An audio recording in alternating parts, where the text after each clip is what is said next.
सभी मित्रों को नमस्कार। अज्ञे जी पर केंद्रित एकाग्र की यह तीसरी कड़ी है और इसमें हमारे साथ दो खास शख्सियतें जुड़ी हुई हैं। आदरणीय प्रयाग शुक्ल जी और विनोद भारद्वाज जी। आप सभी मित्रों की ओर से मैं अपने इन दोनों अतिथियों का हार्दिक स्वागत करता हूं। मित्रों, अज्ञे एक ऐसे सर्जक हैं जिनका काम विशद है। कई विधाओं में, कई अनुशासनों में उनके कार्यों से हम भली भांति परिचित हैं। ऐसे में इस एकाग्र का यही उद्देश्य है कि हम इस तरह के बहुआयामी सर्जक के विभिन्न पक्षों को आपके सामने ला सकें। उनके कवि पक्ष पर, उनके कहानीकार पक्ष पर, उनके निबंधकार और आलोचक पक्ष पर, उनके संस्मरणकार के पक्ष पर और भी ऐसे कई पक्ष हैं जिन पर चर्चा अपेक्षित है।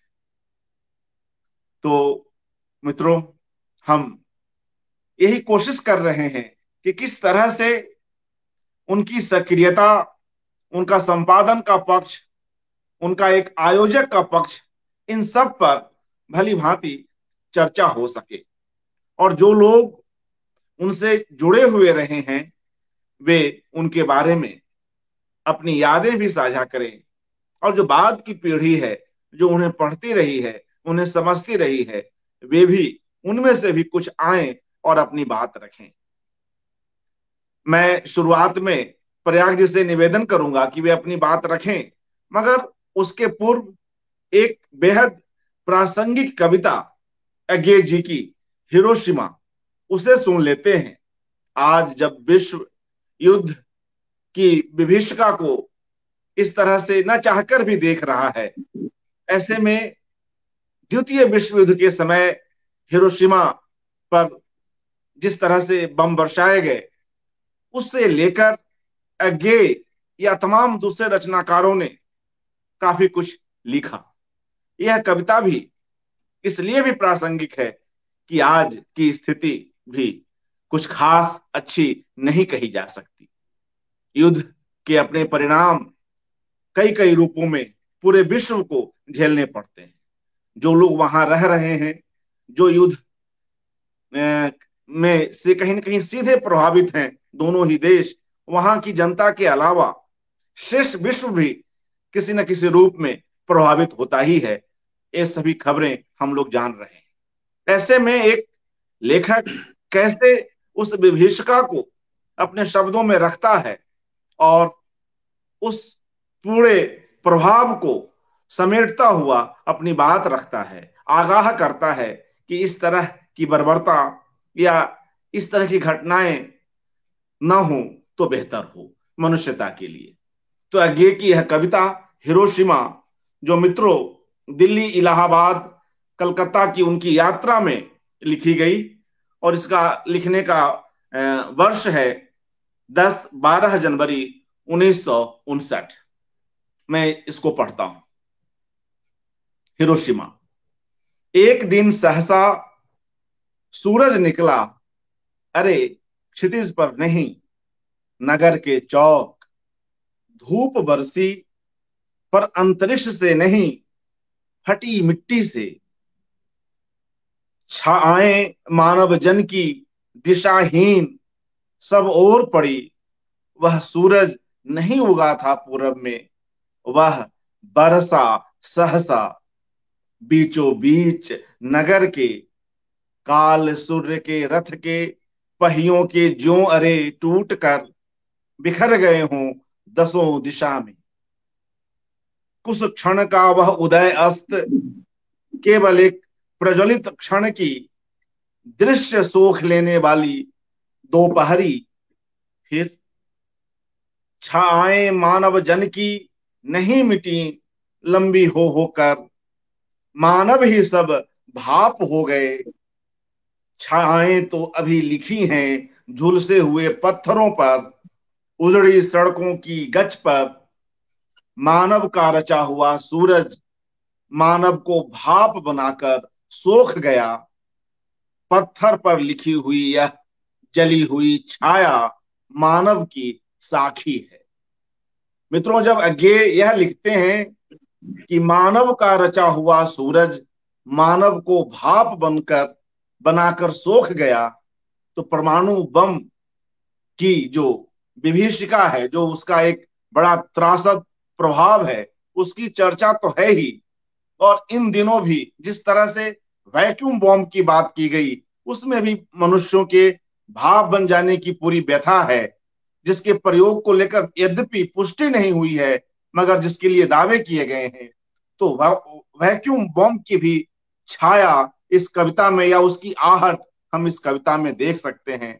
हम जानते हैं कि परमाणु बम के बाद, एटॉम बम के बाद, बड़ा विनाशकारी बम के रूप में वैक्यूम बम को भी जाना जाता है।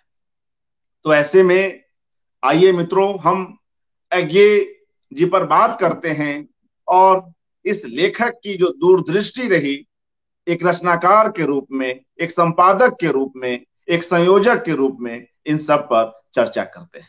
आदरणीय प्रयाग शुक्ल जी, आपसे निवेदन है कि कृपया अपनी बात आरंभ करें। प्रयाग जी। आप सबको नमस्कार। अर्पण जी को, विनोद जी को, और जो ये कार्यक्रम सुन और देख रहे हैं उन सबको। बहुत अच्छा किया अर्पण जी ने कि गे के यायावर पक्ष से को बताते हुए ये कविता पढ़ी। आपसे शेयर करना चाहता हूँ कि भाई आधा घंटा पहले मैं घर लौटा हूँ 3-4 दिन की यात्रा करके। रायपुर गया, रायपुर से फिर मैं चंडीगढ़ गया और चंडीगढ़ से आज लौटा हूँ। इसकी आज इसलिए कर रहा हूँ कि हम लोगों ने जो जो कुछ सीखा है वात्स्यायन जी से, हम उनको वात्स्यायन जी कहते थे। अज्ञेय तो कभी कभी किसी प्रसंग में जब कोई चर्चा हो रही होती है, या मान लीजिए जो हिंदी भाषी नहीं है उनके बीच, बराबर वात्स्यायन जी कहा शुरू से आपस में। तो वात्स्यायन जी के साथ ये जो संबंध बना मेरा बहुत लंबा, उसकी बातें बाद में करूंगा। पर अभी उनके यायावर पक्ष की बात की, उससे भी कितनी प्रेरणा हम लोगों को मिली है, और मैं भी अपने जीवन में इतनी यात्राएं कर सका हूँ। इच्छा तो ये भी हो रही कि उनकी वो कविता ही सुनाऊं आपको जो मुझे कंठस्थ है। अरे यायावर रहेगा याद वाली कविता, पहले उसका पाठ करता हूँ। पार्श्व गिरिका नम्र चीर्णों में डगर चढ़ती उमंगों सी, बिछी पैरों में नदी ज्यो दर्द की रेखा, विहग शिशु मौन नीड़ों में मैंने आंख भर देखा। दिया मन को दिलासा पुनः आऊंगा, भले ही बरस भले ही बरस दिन अनगिन युगों के बाद। तमक कर दामिनी बोली, क्षितिज ने पलक सी खोली, अरे यायावर रहेगा याद। उनकी ये कविता वात्स्यायन जी की अगर कंठस्थ हुई है तो इसीलिए बहुत प्रिय है मुझे, और उनकी कुछ अन्य कविताएं भी उतनी ही प्रिय हैं और वो भी कंठस्थ हैं। दरअसल मेरा संबंध वात्स्यायन जी के साथ, ये कह सकता हूँ कि मेरे युवा दिनों से ही बन गया। 15-16 बरस का था मैं जब मैंने शेखर एक जीवनी पढ़ी थी, और हम सब भाई बहनों ने पढ़ी थी। मेरे बड़े भाई राम नारायण शुक्ल, छोटी बहन चंद किरण राठी, चंद प्रभा। तो हम सब लोग वात्स्यायन जी के, तो हम कलकत्ता रहते थे, और एक तरह से उनके कह सकते हैं कि उनके साहित्य के औरा जो होता है, एक उसमें हम लोग आ गए, उसमें घिर गए। हम आपस में पढ़ते थे उनकी कहानियां, उपन्यास, और शेखर एक जीवनी का पहला भाग पढ़ते ही ये लगा था मुझे, क्योंकि तब मैं भी कुछ तो लिखने ही लगा था। और 1-2 साल बाद तो ऐसी स्थिति आई थी कि मैं 18 बरस का था, तो कल्पना में एक कविता छपी और एक कहानी भी छपी, दो लड़के नाम की, 1958 में। और तभी मेरी कुछ कहानियां श्री पृथ्वीराय ने छापी कहानी में। तो उन दिनों की जैसी स्थिति थी, वात्स्यायन जी थोड़ा सा तो जानने ही लगे थे, नाम से परिचित हो गए थे। अ, पर उसके पहले ये बताना चाहता हूँ आपको कि ये क्यों याद कर रहा हूँ। कि हम कलकत्ता में थे, उस घर में थे जिसमें करीब 50-60 लोग रहते थे, हमारा संयुक्त परिवार था। तो हमारे सगे भाई बहन ही नहीं, थोड़ा बहुत हमारे जो लिखने पढ़ने वाले हमारे चाचा लोग थे, उनकी संतानें थी, हम हमारी हम उम्र थी। तो ये अज्ञे और मैत्री शरण गुप्त और प्रेमचंद, ये तीन नाम हमारे आसपास आप कह सकते गूंजते रहते। कोई न कोई कुछ पढ़ता था और उसकी चर्चा करता था। मेरे मन में शेखर एक जीवनी पढ़कर ही सच पूछिए तो बहुत गहरी इच्छा जागी थी, और अच्छा हुआ कि वो जागी थी, कि मैं अब इसी दुनिया में रहना चाहता हूँ। ये कितनी सुंदर दुनिया है, इसमें कितना कुछ कहा जा सकता है, सोचा जा सकता है। अपनी भाषा के प्रति एक अनुराग पैदा हुआ शेखर एक जीवनी के गद्य को पढ़कर, और वैष्णव जी की कविताएं पढ़कर, कविता के लिए। जो फिर बाद में जाना कि वो तो वात्स्यायन जी को भी वो उतने ही प्रिय थे, हम लोगों से कहीं ज्यादा। उनके तो वो संपर्क में भी रहे। तो धीरे धीरे वात्स्यायन जी के बारे में बहुत सी चीजें पता चलने लगी, खुलने लगी, और मन में बहुत गहरी इच्छा जागी कि कभी उनसे भेंट हो। तो 1958 1959 तक ये इच्छा गहरी ही होती चली गई। और ये कह सकता हूँ कि कितना अच्छा हुआ, जो कभी सोचा नहीं था कि वो संभव होगा। 3-4 बरस बाद मैं कल्पना में पहुंचता हूँ। मैं 23 वर्ष का हूँ और कल्पना के संपादक मंडल में। और वहां जब मैं पहुंचा हूँ तो वात्स्यायन जी वहाँ सभा प्रसंग नाम से कॉलम लिखने की शुरुआत कर रहे हैं। अब मैं उसकी प्रतीक्षा करता हूँ कॉलम की, क्योंकि मैं ही वहां उन दिनों में, ऐसा होता ही था कि कल्पना में जो भी सबसे युवा व्यक्ति होता था वही फाइलें सर्कुलेट करता था कि रचनाएं आई है, संपादक मंडल को बताता था। वो सब पढ़ते थे, बारी बारी से वो रचनाएं सबके पास जाती थी और फिर लौटती थी, और फिर फाइनल एक मीटिंग में ये तय होता था कि क्या जाएगा। और कल्पना में आपको याद होगा बहुतों को कि यह अंक नाम से एक पन्ना था जिसमें किसी न किसी को ये लिखना होता था उस अंक की रचनाओं के बारे में। तो वो सब मैं देख रहा था, कैसे लोग क्या लिख रहे हैं हमारे संपादक मंडल के। और फिर एक दिन बद्री विशाल जी ने मुझसे कहा, जिसके संचालक संपादक थे, कि वात्स्यायन जी को आप भी पत्र लिखना शुरू करो, क्योंकि अब आप यहाँ हो तो कभी किसी चीज की उनको याद दिलाने की जरूरत पड़ सकती है। उनको रचना आई है सबसे पहले आपके पास पहुंचती है कल्पना कार्यालय में, तो उनको लिखना होगा कि हम रचना मिल गई है। उन दोनों ऐसा कोई फोन वगैरह तो था नहीं, आज का जो मोबाइल का जमाना है। तो उनको चिट्ठियां लिखनी शुरू, और बहुत अच्छी चिट्ठियां, जिसमें ये भान हुआ मुझे कि नहीं, मुझे वो जानते हैं, कहीं ना कहीं उन्होंने मेरी रचनाएं देखी। वो संबंध बनता गया, कल्पना से शुरू हुआ संबंध। मैं दिल्ली आ गया और इस बात को बहुत बार दोहरा चुका हूँ, आज फिर दोहराता हूँ।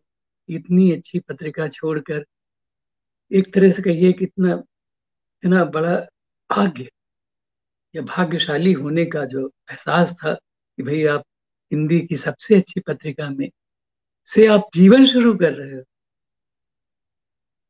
तो भाग्य तो वो था। और मैं मानता हूँ, और आज भी कल्पना को, बद्री विशाल जी को, उन दिनों को रोज याद करता हूँ। कहीं कुछ बोलना कहना होता है तब वही बात उसकी भी जरूर करता हूँ। तो दिल्ली आया इसी मुंह में था कि अरे वहाँ वात्स्यायन है, वात्स्यायन जी हैं, वहाँ मोहन राकेश हैं, वहाँ कृष्णा सूक्ति हैं, वहाँ राम कुमार हैं लेखकों में, निर्मल हैं। और मुझे वहाँ चलना चाहिए। वहाँ अलकाजी हैं, वहाँ रविशंकर हैं, और यामिनी कृष्णमूर्ति है। इस बात को मैं कई बार दोहराता हूँ कि आया क्यों था हैदराबाद छोड़कर, कल्पना को छोड़कर दिल्ली। तो थोड़े दिनों बाद पाता हूँ कि दिल्ली आया तो जाहिर है कि राम कुमार जी ने अपने यहाँ रहने की जगह दी अपने स्टूडियो में, और सबसे मुलाकात होने लगी। और देखिए, फिर एक बहुत बड़ी घटना हिंदी में घटी, मेरे जीवन में भी घटी, कि दिनमान का प्रकाशन शुरू हुआ। तो मेरे लिए तो मैंने सोचा कि तो चमत्कार है, दिनमान निकल रहा है, मैं दिल्ली पहुंचा हूँ, वात्स्यन जी को जानता हूँ। और मैं नौकरी तो उस समय सचमुच नहीं करना चाहता, बहुत सोचता तो यही था कि मैं स्वतंत्र लेखक के रूप में जीऊं तो कितना अच्छा है। जिया मैंने 4 साल तो मैंने फ्रीलांसिंग की, किसी नौकरी के लिए आवेदन नहीं किया, न उसे इच्छा, वैसे कोई इच्छा पाली। नौकरी तो मैंने तब शुरू की जब मेरी बड़ी बेटी हुई, और लगा कि नहीं, ये तो अब अन्याय होगा कि मैं अपनी जो जिद रहती है अपनी तरह से रहने की, कुछ हो ना हो, और चलने की और लिखने पढ़ने की, और ये अब नहीं चल सकेगी शायद। और उसमें भी वात्स्यायन जी जुड़े हुए हैं कि मैंने वो नौकरी फिर क्यों की। वो धीरे धीरे चीजें खुलेंगी, और उनके साहित्य पर, उनके योगदान पर मैं भी अपनी ओर से कुछ कहूंगा, ही कहना चाहिए। अभी मैंने हाल में उनके जन्मदिन पर एक पोस्ट लिखी फेसबुक पर, और वो बहुत लोगों ने पढ़ी और पसंद की, उसकी मुझे खुशी है। उसमें भी कुछ यादें थी जो मैंने साझा की। तो श्रीकांत वर्मा, और क्या हुआ जब मैं दिल्ली आया और दिनमान निकलने की बात शुरू हुई, तो मैंने श्रीकांत वर्मा जी से, क्योंकि उनको मैं जानता था, मेरी बहुत सारी चीजें प्रतिमें छाप चुके थे, उनसे अच्छा परिचय था, कहा कि वात्स्यन जी से मिलना चाहता हूँ। तो बोले वात्स्यन जी से, हाँ जरूर मिलेंगे। तब तक दिनमान में वो आ चुके थे। शुरू में जो 2-3 लोग आए थे दिनमान में, उनमें से श्रीकांत जी शायद पहले ही थे, और श्यामलाल शर्मा जी थे।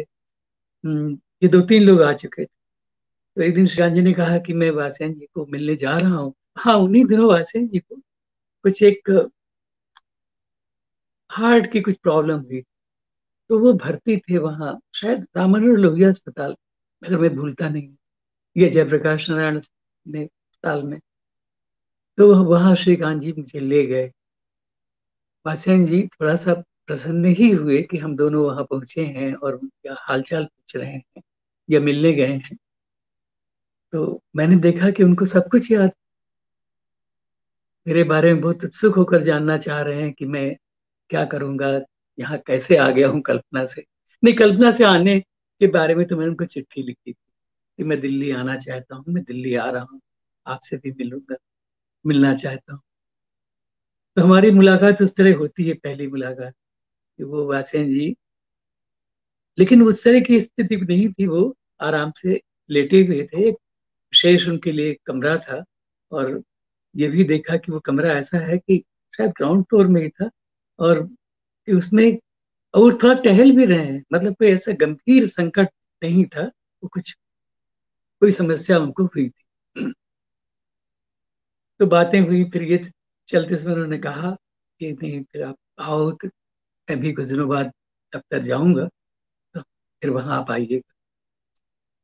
अब देखिए तो एक कितनी बड़ी खिड़की मेरे लिए खुली, कल्पना के प्रसंग से वात्स्यन जी तक पहुंचा।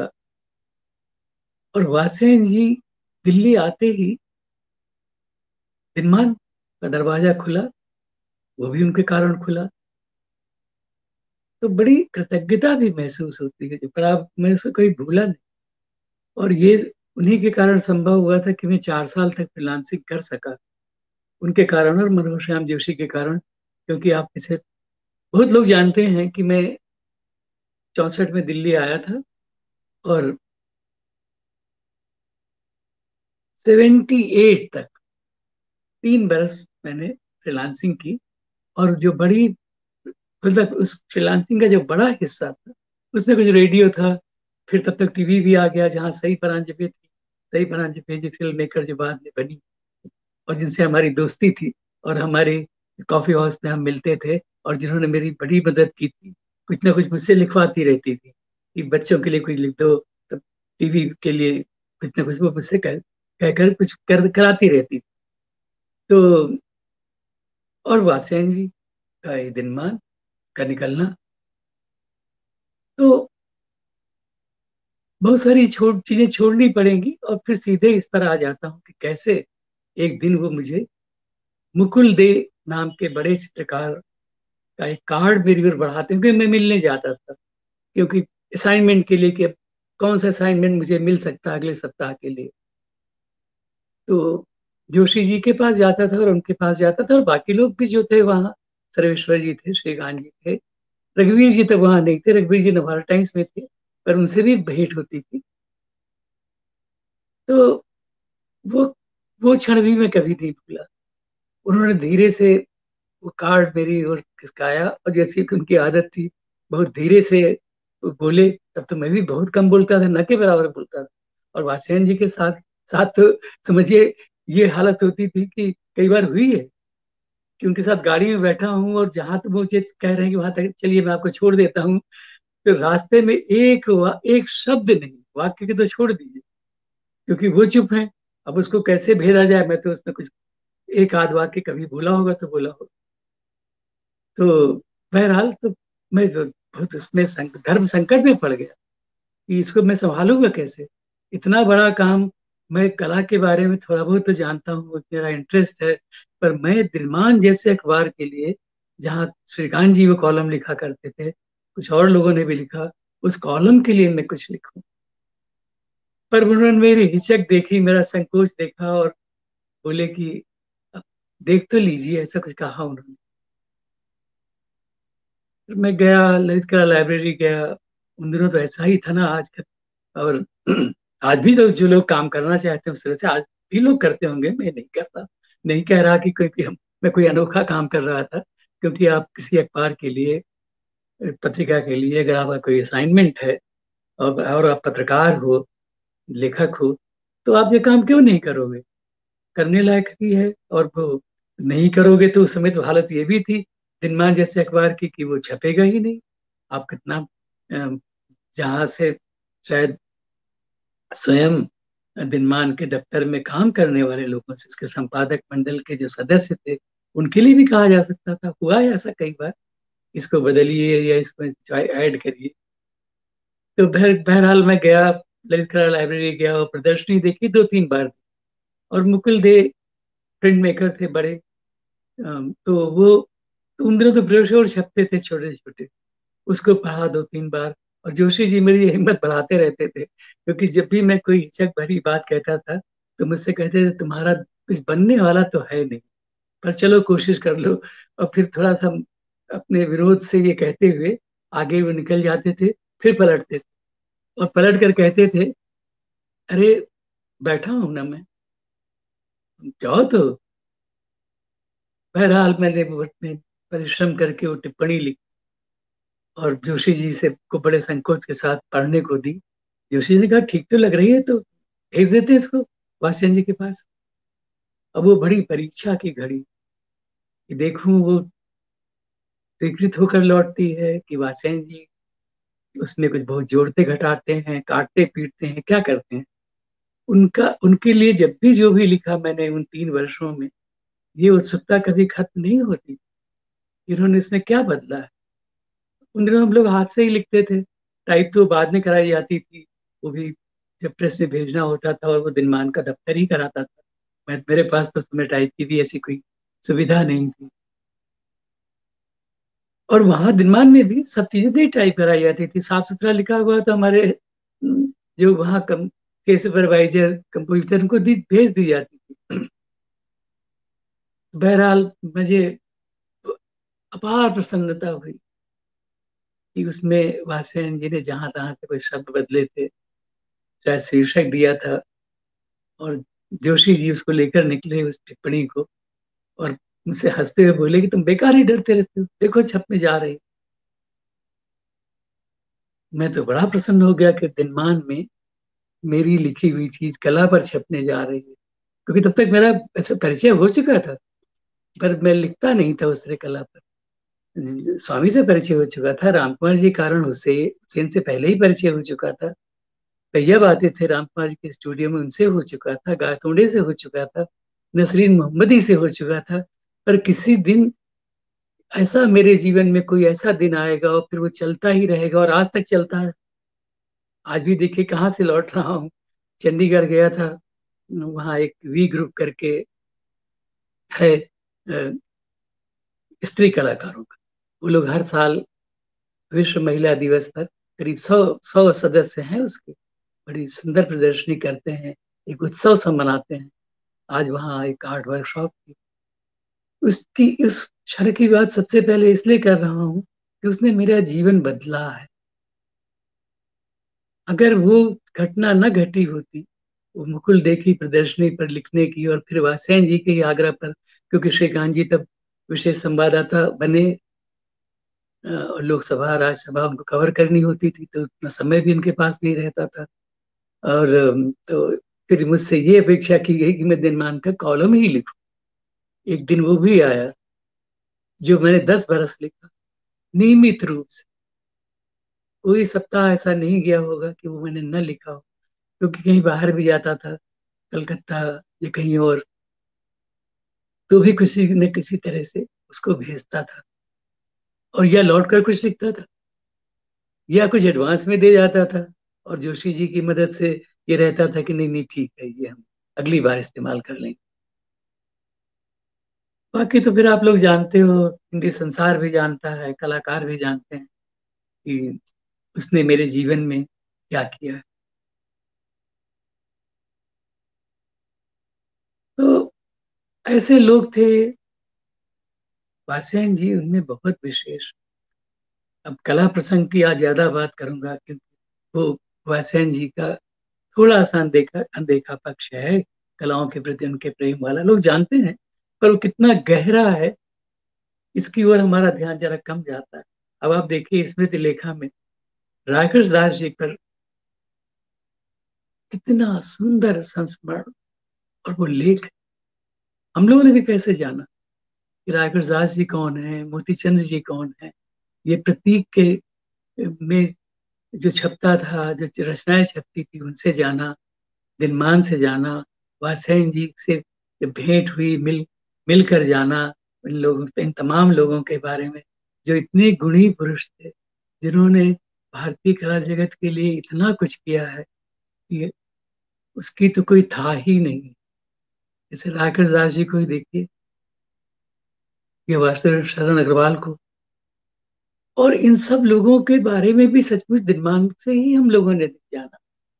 पर अभी मैं विराम लेता हूँ, अ, और मेरा मन है कि हम अब विनोद जी को सुने। और मैं कुछ देर आपको बता चुका हूँ कि अभी आधा घंटा पहले ही आया हूँ, तो मैं कुछ थोड़ा सा विराम मैं भी ले लूँ, और फिर मैं आपसे ऐसे ही तमाम बातें करूं जिनका करने का बहुत मन है आज, और जो शायद पहले कभी इस तरह से की भी नहीं है। अ, तो अब मैं, अर्पण जी, मेरा तो आग्रह यही है कि मुझे 10-5 मिनट के लिए, कि जब तक विनोद जी बोलना चाहे, 10-5 मिनट ही क्यों, वो तो दिनमान में हमारे सहयोगी साथी रहे हैं, और उन दिनों भले न रहे हों जो बात जब दिनमान निकला था, पर तब से उसको फॉलो तो करते रहे हैं। वो तो शुरू दिन से दिनमान को देखते रहे हैं, भले वहां पहुंचे बाद में, तो हम उनको भी सुने। जी मित्रों, अभी वापस प्रयाग शुक्ल जी हमसे जुड़ेंगे, और अभी हम सीधे विनोद भारद्वाज जी के पास चलते हैं और उनका वक्तव्य सुनते हैं। वे कैसे एग्गे जी को याद करते हैं, इसे जानते समझते हैं। मगर जब बात दिनमान की चली है, दिनमान पत्रिका की, जिससे लंबे समय तक, बाद में ही सही, रघुवीर जी के आने के बाद विनोद भारद्वाज जी भी जोड़ते हैं, और उससे पूर्व आप जानते ही हैं सभी लोग कि किस तरह अज्ञे उसका संपादन का काम किया करते रहे। तो एक छोटा सा अंश मैं कृष्णदत्त पालीवाल जी का यहां पर रख दूं। वह अंश दिनमान से ही संबंधित है, और जो उनकी पुस्तक है अज्ञे जी पर केंद्रित, उसी से यह अंश है। तो मैं सोचता हूं कि इस अंश का एक पाठ यहां पर रख लिया जाए। कृष्णदत्त पालीवाल जी लिखते हैं दिनमान में अज्ञे जी की संपादन कला रंग ला ही रही थी कि उनकी बड़ी बहन का देहांत हो गया। इस शोक से वे उबर भी ना पाए थे कि उनके परम आत्मीय मित्र गजानन माधव मुक्तिबोध नहीं रहे। इसी शोक संकट में उनके गुरु स्थानीय दद्दा मैथिली शरण गुप्त चल बसे। हिंदी में वाचिक परंपरा के अंतिम शिखर पुरुष की विछोह वेदना को अज्ञेय ने झेला। मुक्तिबोध और दद्दा के जाने से अज्ञेय का अकेलापन बहुत बढ़ गया। इस अकेलेपन को एक तरह से कपिल जी ने कम किया और दूसरी तरह से रघुवीर सहाय, सर्वेश्वर और मनोहर श्याम जोशी ने। रघुवीर सहाय और सर्वेश्वर को तो अज्ञेय का मानस शिष्य ही कहना चाहिए। अज्ञेय का बड़प्पन इस बात में है कि उन्होंने इन दोनों शिष्यों के काव्य मुहावरे को अपने से अलग काव्य टोन और अर्थ लय के साथ पनपने बढ़ने का खुला अवसर दिया। वे अपने इन शिष्यों पर वट वृक्ष की तरह छा नहीं गए, उन्हें ढककर पीला नहीं पड़ने दिया। इसलिए इन सभी की कालयित्री प्रतिभा प्रतिभा का विकास मौलिक ढंग से हुआ। रघुवीर सहाय और सर्वेश्वर ने हिंदी में पहली बार कटखनी, बौद्धिक, राजनीतिक कविताएं लिखी और इस तरह से कई कई बातें इस पूरी पुस्तक में है। पालीवाल जी ने तो काफी काम ही किया है और अज्ञेय रचनावली का संपादन कार्य भी किया है, आप सब जान रहे हैं। तो आइए मित्रों, हम विनोद जी को सुनते हैं और उनसे अनुरोध करते हैं कि वे कृपया अपना माइक ऑन कर लें। यह प्रसंग इसलिए भी मैंने रखा कि वे दिनमान से जुड़े रहे हैं रघुवीर सहाय जी के साथ। उनका एक बहुत ही स्वाभाविक और बहुत स्नेहिल, मित्रवत, गुरु शिष्य कई तरह के स्तरों पर जाकर रिश्ता रहा है। तो ये सारे प्रसंग आए इस बहाने। तो आदरणीय विनोद जी, कृपया अपनी बात आरंभ करें। विनोद जी। हाँ, धन्यवाद अर्पण जी। मैं असल में दिनमान जब निकला था तो मैं छात्र था। मैं बीए का छात्र था लखनऊ विश्वविद्यालय में, और दिनमान का निकलना एक बहुत बड़ी घटना थी हिंदी की दुनिया में, पत्रकारिता में, क्योंकि वो पहला ऐसा साप्ताहिक था जिसमें हिंदी के बहुत बड़े लेखक काम कर रहे थे। क्योंकि मनोहर श्याम जोशी, श्रीकांत वर्मा, सर्वेश्वर सक्सेना और रघुवीर सहाय तो थोड़ा बाद में आए थे। तो मुझे याद है कि उन दिनों लखनऊ में जब दिनमान का अंक आता था तो एक दिन पहले एच व्हीलर स्टॉल में सबसे पहले आता था। चारबाग स्टेशन जो लखनऊ का है, वहां के एच व्हीलर के स्टॉल में दिनमान थोड़ा पहले आता था। और मैं उन लोगों में से था, शायद 11वीं का क्लास उन दिनों पढ़ता था, तो मैं वहां पर जाकर के एडवांस में अंक खरीदता था, मतलब सबसे पहले जाकर। तो वहां 2-3 लोग और भी लखनऊ के जिनको मैं पहचानने लगा बाद में। एक तो दाऊजी गुप्त जो कि बाद में मेयर भी बने लखनऊ के, वो भी आते थे। एक नरेंद्र करंत्री थे। तो वो लोग सब दिनमान को सबसे पहले खरीदने की जो दौड़ थी, उसका एक बहुत मुझे याद है। और चूंकि दिनमान में जो चीजें छपती थी वो हिंदी में किसी और जगह पे उन दिनों नहीं दिखती थी, क्योंकि वात्स्यायन जी ने जो कल्पना की थी दिनमान की, वो टाइम मैगजीन के स्तर की थी। उनके दिमाग में था कि उसका काफी रेंज हो। और हम लोगों के लिए हिंदी में मैंने तो जैसे कई नाम ही पहली बार सुने उन दिनों, जैसे आंद्रे ब्रेतो जो फ्रेंच सरेलिस्ट पोइट थे जिन्होंने सरेलिज्म का आंदोलन शुरू किया, उनके बारे में मुझे याद है 1-2 पेज की मैंने टिप्पणी पढ़ी थी। तो वो सब वात्स्यायन जी का जमाना था। और मैं नहीं कभी उन दोनों कैसे सोचता कि कभी मैं भी इसी दिनमान में जाकर काम करूंगा और मेरी बगल में श्रीकांत वर्मा और प्रयाग जी बैठे होंगे। लेकिन वो कुछ साल की बात है, बात की बात है। लेकिन दिनमान का जो उन दोनों लगभग बौद्धिक जो उसकी जो रूप था, हिंदी पत्रकारिता तो बहुत खराब हालत में थी उन दिनों, अखबारों में पत्रिका, मतलब धर्मवीर भारती का धर्मयुग एक महत्वपूर्ण पत्रिका कह सकते हैं, लेकिन उसमें लोकप्रियता पे काफी जोर रहता था। हालांकि भारती जी उसमें साहित्य की दुनिया की बहुत सी चीजें या कला संस्कृति की लाते थे, लेकिन दिनमान एक चैलेंज सा बन गया। और एक्चुअली तो एक जमाने में धर्मयुग और दिनमान में एक तरह का प्रतिद्वंदिता शुरू हो गई थी। और भारती जी को, मतलब चूंकि मैंने भारती जी के साथ ट्रेनिंग में काम किया हुआ है, तो वो नहीं चाहते थे कि मैं दिनमान में जाऊं। तो इस तरह से वो दोनों पत्रिकाओं में एक तरह की राइवलरी भी डेवलप हो गई थी टाइम्स ऑफ इंडिया में। और भारती जी को लगता था कि मैं मतलब कमाऊ पूत हूँ, और दिनमान जो है वो कमाऊ नहीं था, क्योंकि वो जेएनयू में या बौद्धिक दुनिया में या बिहार के बिल्कुल युवा बुद्धिजीवियों में, नेताओं में दिनमान एक क्रेज था। मतलब आप, मुझे याद है एक बार मैं बिहार में अभी कुछ साल पहले गया था एक शादी में, तो वहां मुझे शैवाल मिल गए, जो लेखक, जिनकी, जो प्रकाश झा की दामुल के लेखक हैं। तो उनसे मैंने कहा कि इतनी भीड़ में मैं तो किसी को जानता नहीं हूँ। तो उन्होंने कहा, अरे विनोद जी, आपको पता नहीं है, आपको सब जानते हैं यहाँ, क्योंकि दिनमान के कारण। क्योंकि दिनमान जो है वो बिहार में तो लगभग उसकी क्रेज थी। वही जो आज मुख्यमंत्री हैं, वो हमारे ऑफिस में आते थे युवा नेता के रूप में, नीतीश या लालू यादव वगैरह। तो वो हमने, जो मैंने ये ज्वाइन तो बाद में किया, लेकिन दिनमान को पढ़ना शुरू किया, और मैंने उसमें मत और सम्मत कॉलम था उसका, उसमें एक चिट्ठी छप जाना भी एक छात्र के लिए लगता था कि मैंने कुछ लिखा है। तो मुझे याद है कि मैंने एक पत्र भेजा वहां पर, तो मत और सम्मत में छपा, जिसका शीर्षक मुझे याद है, जो शायद मनोहर श्याम जोशी देते थे उन दिनों, युद्ध और बुद्ध। कुछ मैंने उन दिनों वार को लेके कुछ लिखा होगा। तो वो जो एक दुनिया थी, लेकिन प्रयाग जी के माध्यम से ही मैं सबसे पहले वात्स्यायन जी को मिला था, जब वो लगभग संपादकीय छोड़ने वाले थे दिनमान की।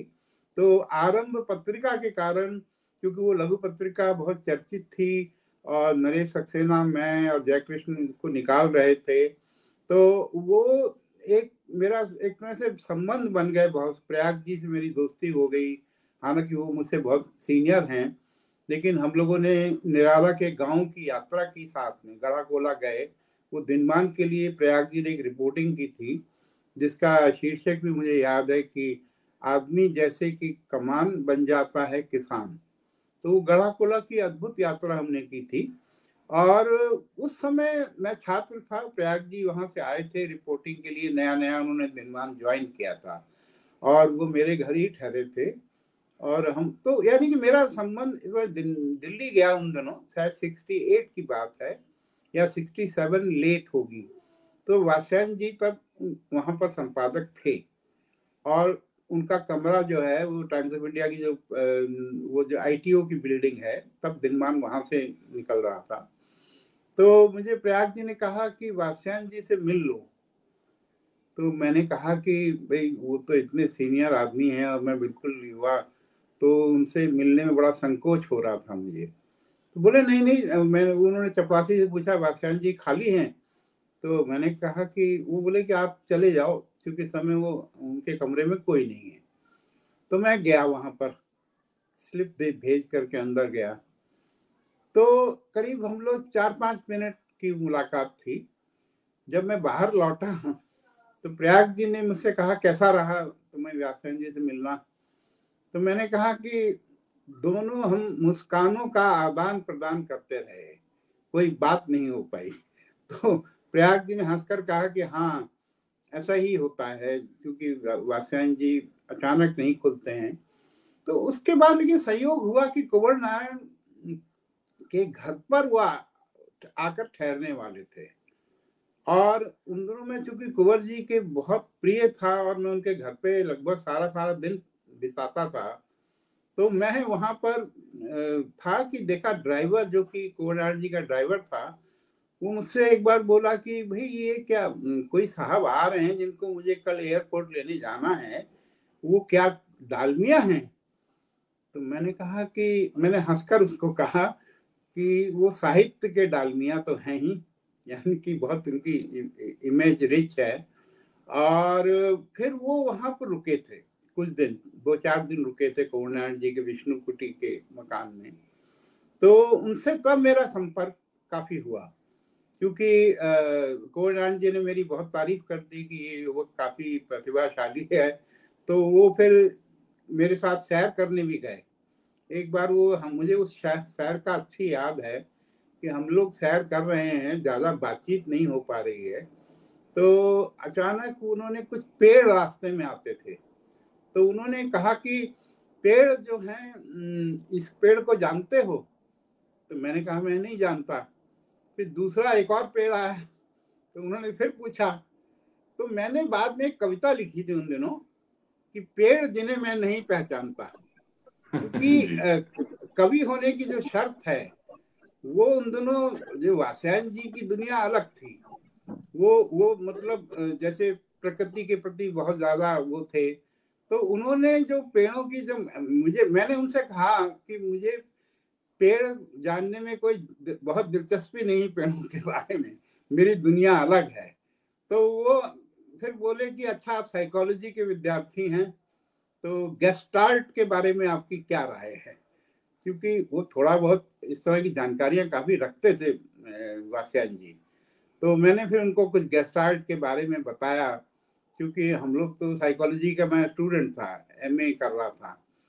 तो ये जो मेरी शुरू की मुलाकातों में, मैं यहाँ आपको एक बात बताना चाहूंगा कि वात्स्यायन जी तो मेरे गुरु नहीं थे, लेकिन मेरे जो 3 जिन्हें मैं गुरु कह सकता हूँ, या दोस्त भी थे वो मेरे, उनके वो गुरु दो के तो गुरु थे वो, यानी रघुवीर सहाय और कुंवरनारायण। तीसरे विष्णु खरे के वो गुरु नहीं थे, लेकिन लोठार लूप से विष्णु खरे के बहुत अच्छे मित्र थे, जर्मन विद्वान, वो अज्ञे जी के बहुत निकट थे। तो यानी एक ब्रिज थे कई तरह के।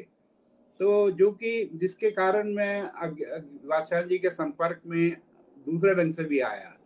लेकिन मैं ये भी कहना चाहूंगा कि जब 68-69 का जमाना था, तो हम लोगों ने रघुवीर सहाय का आत्महत्या के विरुद्ध पढ़ा। तो हम एक दूसरी दुनिया की कविता के निकट थे। बल्कि उन दिनों मुझे याद है कि शायद धर्म में अशोक वाजपेयी का एक लेख छपा था अज्ञे जी को लेकर, वो क्रिटिकल था। उसमें उन्होंने कहा था कि उसका शीर्षक जो टीएस एलियट की एक कविता का अनुवाद है, बूढ़ा गिद्ध क्यों पंख फैलाए। यानी कि वो उस समय तक वो बूढ़े गिद्ध युवा पीढ़ी के लिए होने लगे थे। भले वात्स्यायन जी तो अंत तक सक्रिय रहे, मतलब 87 तक वो बराबर सक्रिय रहे, और उनका एक तो वो हिंदी अंग्रेजी दोनों के लेखक थे, बहुत बड़े विद्वान थे। फिर वो गद्य भी लगातार लिखते थे और कविता भी लिखते थे। तो उनकी जो प्रेजेंस थी, बस उसके साथ ये हो गया कि 70s में आकर के जो कविता का मुहावरा बहुत बदल गया। तो वात्स्यायन जी ने जो चौथा सप्तक निकाला, उसमें वहां पर वो बात नहीं है जो पहले, दूसरे, तीसरे में है। मतलब वहां अगर 10 कवि हैं तो 7 कवि हैं, तो उसमें से 4-5 ऐसे हैं जो कि आज भी याद किए जाएंगे। लेकिन बाद में वो बात नहीं रह गई, क्योंकि वो नई पीढ़ी फिर उनके साथ। देखिए, एक बात, मैं अभी हाल में एक अपनी चिट्ठियां पुराने कागज देख रहा था, तो निर्मल वर्मा का एक पत्र और एक लेख मैंने कभी रख लिया होगा दिनमान में, 1980 का वो पत्र है। उन्होंने निर्मल वर्मा ने रघुवीर सहाय को लिखा है, और साथ में अज्ञे पर एक पूरा उनका लेख है, जिसको मैंने हाल में कल अपनी फाइल में अचानक वो मुझे मिल गया कागज। तो उसमें कुछ इंटरेस्टिंग बातें मैंने देखी, जिनमें से मैं एक दो बात जो मैं आपके ओर ध्यान दिलाना चाहता हूँ। वो निर्मल जी ने रघुवीर सहाय को लिखा है, और उस लेख का शीर्षक था, ये 1980 की बात है, अज्ञे आधुनिक बोध की पीड़ा। ये उनका लेख का शीर्षक है। उसमें उन्होंने चिट्ठी में रघुवीर सहाय को लिखा, मैं ना कभी अनुयायी भक्त रहा, ना निंदक आलोचक। उन्हें जानने समझने की कोशिश पिछले वर्षों में अवश्य की है। ये जो निंदक आलोचक और अनुयायी भक्त वाली बात है, ये अज्ञे जी के संदर्भ में इम्पोर्टेंट है, क्योंकि वो उनके अनुयायी भक्त बहुत थे, जिसमें कि रघुवीर सहाय खुद ही थे, सर्वेश्वर जी थे, गोरनारायण थे। तो निंदक आलोचक भी उनके बहुत थे, क्योंकि उन्हें कई बार माना जाता था कि वो CIA के जुड़े हुए हैं, उन पर तमाम आरोप लगते थे मार्क्सवादी खेमे से उन दिनों, तो उनके निंदक आलोचक भी थे। लेकिन निर्मल जी ने बहुत बैलेंस होकर उनके बारे में लिखा है, जो कि दिनमान में छपा भी था। तो उसमें उन्होंने एक दो पॉइंट जो रेज किए हैं, मैं उनकी ओर इशारा करूंगा। अज्ञे अपनी पीढ़ी के उन कम लेखकों में हैं, शायद अकेले, जिन्होंने साहित्य सृजन के बाहर स्वयं रचनात्मक सृजन को अपनी चिंता और मनन का विषय बनाया है। इस संदर्भ में दूसरे लेखक ज्ञानेंद्र कुमार का नाम भी अनायास याद आता है, जो अपने समय की विडंबनाओं से उलझते रहे हैं। तो उन्होंने ज्ञानेंद्र और दोनों को बहुत अच्छे ढंग से उसमें कंपेयर किया उस लेख में। उनका निर्मल जी की टिप्पणी में एक लाइन ये भी है कि उनकी कविताएं बौद्धिक ना होकर भी एक वैचारिक आलोक में लिपटी रहती हैं। ये महत्वपूर्ण पॉइंट है। और फिर उन्होंने जो फ्रेंच कवि मलारमे और आर्टिस्ट देगास का जिक्र किया है कि देगास ने कहा मलारमे से, पोइट से, अजीब है तुम लेखकों का धंधा, मेरे पास इतने विचार हैं लेकिन मैं लिख नहीं सकता। हमारे देगास कविता विचार, प्यारे देगास मतलब मलारमे ने कहा, कविता विचारों से नहीं शब्दों से बनती है। और ये जो निर्मल जी ने कहा, मतलब उसमें उन्होंने अज्ञे की एक लाइन भी कोट की है, मैं अकेलापन चुनता नहीं स्वीकार करता हूं। तो अज्ञे जी की जो दुनिया थी उसमें ये सब बातें महत्वपूर्ण थी। और बहुत से युवा लेखकों को उन दोनों लगा था, जब आलोक धनवा जैसे पोइट गोली दागो वो सब कविताएं लिख रहे थे, दुनिया बदल गई थी। खुद रघुवीर साहब भी अपनी कविता में बहुत दूर चले गए थे अज्ञे जी से, मतलब वो एक दूसरी दुनिया बन गई थी कविता की। तो उस दौर में कई बार ऐसा हुआ कि मुझे थोड़ा बहुत उनसे मिलने का मौका मिलता रहा। तो एक बार अलवर में वत्सल निधि का एक कार्यक्रम था, तो इला डालमिया उन दोनों काफी सक्रिय थी, वो कई बार फोन करती थी मुझे, तो उन्होंने कहा आप जरूर चाहिए वहां पर। फिर वो मुझे कवरेज के लिए भेजा गया, राम कुमार भी थे उसमें, और राम कुमार मेरी बगल में बैठ करके ड्राइंग बना रहे थे। तो मुझे याद है कि मैंने अपनी रिपोर्ट दिनमान में उनके रेखांकनों के साथ छापी थी, और उसमें मेरा थोड़ा बहुत उनसे संवाद हुआ। लेकिन वो जो, वही मैंने कहा ना कि अनुयायी और भक्त वाली जो स्थिति मेरी नहीं थी, तो मैं उनसे उस तरह, लेकिन एक बहुत दिलचस्प मेरा उनसे दो मुझे याददाश्त जो चीजें हैं। एक बार ऑक्टेवियो पाज आए थे दिल्ली में अपना लेक्चर देने के लिए, तो उनको श्रीकांत जी ने अपने घर पे, तब श्रीकांत जी MP थे, थोड़ा पावरफुल थे, तो वो अज्ञे जी के निधन से शायद थोड़ा पहले की बात है, 1 साल पहले की, उस आयोजन में मैं था। और उस आयोजन में एक सह कविता लिखी गई थी, श्रीकांत वर्मा, अज्ञे, ऑक्टेवियो पाज, इन सब ने वो कविता लिखी थी, मतलब मिल करके। तो वो एक इंटरेस्टिंग एक्सपीरियंस मुझे याद है उस समय का। और अज्ञे जी भी उस समय बड़े उत्साह में, बिल्कुल युवकों की तरह वो कविता लिखने में, जैसे होता है कि मतलब आप fill in the blank type का। दूसरा, एक बार मुझे इला डालमिया ने कहा कि विनोद जी आप घर आइए, क्योंकि वो जो उनका सरदार पटेल मार्ग में जो मकान, बहुत बड़ा मकान था, स्कैवेंटर, और उसमें मैं गया तो उनके बहुत आग्रह पे ही गया था। तो उन्होंने कहा कि वात्स्यायन जी ने एक पेड़ बनाया है, पेड़ पर घर बनाया है, आप उसको आकर जरूर देखिए। तो मैं उनके घर गया, और वो जो बाहर उस पेड़ के नीचे ही उन्होंने मुझे बहुत अच्छी चाय बनाई, पिलाई, बड़ी मतलब क्योंकि उनके टेस्ट काफी हाई थे, कल्चरली वो काफी रिच थे। तो वो चाय पीते हुए मेरी उनसे एक दिलचस्प बात हुई जो मैंने यादनामा में लिखा भी है, कि मैंने उनको बताया कि मैं कभी कभी जो डीटीसी की दिल्ली की बसों की भीड़ में जब मैं दिनमान जाता था दरियागंज में, तो टिकट में कभी कभी कोई कविता की पंक्ति आती थी, तो मैं उसके डीटीसी के टिकट बहुत छोटे होते हैं, मतलब उस जमाने की बात है, तो मैं उसमें जो छोटी सी लाइन लिख की कहीं भूल ना जाऊं बाद में, मैं उसमें कविताएं लिखता था कभी कभी छोटे छोटे टिकटों के पीछे, उसमें लाइन एक दो ऐसे लिख सकते थे आप। तो इस पर वग्गेश जी ने मुस्कुराते हुए कहा कि मैं भी एयर टिकट पर कई बार कविताएं लिखता हूं। तो मुझे फिर ये उनकी बात से थोड़ा ये लगा कि कहाँ हवाई जहाज का टिकट और कहाँ दिल्ली की डीटीसी की बस का टिकट, तो हमारी दुनियाएं मतलब बहुत अलग थी। तो मैंने उनसे कहा भी कि वो, लेकिन ये है कि आगे जी का व्यक्तित्व तो बहुत बड़ा था ही, मतलब ऐसा कुछ नहीं है, लेकिन वो हमारी जो दुनिया थी, हमारी पीढ़ी की दुनिया थी, उसमें वो धीरे धीरे एक आउटसाइडर होने लगे थे। ये सिर्फ मेरी अपनी बात नहीं है, मेरी पीढ़ी के तमाम अच्छे कवियों की भी बात है। तो वो एक जैसा होता ही है कि हर जनरेशन में उनके अपने प्रिय लोग होते हैं, फिर धीरे धीरे बदलते रहते हैं। तो वासवान जी से मतलब इस तरह से मेरा एक बड़ा अजीब कह सकते हैं संबंध है, जो कि उनको उस तरह से नहीं, मतलब अंध भक्त वाला तो है ही, अनुयायी तो मैं था ही नहीं। और मैंने लिखा भी है यादनामा में, वो पंक्ति पर गौर किया जाए कि अगर दिनमान की टीम जो अग्गे जी चुन रहे होते बाद में, तो वो शायद मुझे वहां लेते भी नहीं, क्योंकि उनका टेस्ट जो पत्रकारिता का था वो दूसरी तरह का था, और हमारे समय में पत्रकारिता बदल गई थी। यहाँ पर एक महत्वपूर्ण बात ये भी है, अर्पण जी आप ध्यान दीजिए कि वो दोबारा नवभारत टाइम्स के भी संपादक कुछ समय के लिए बने थे।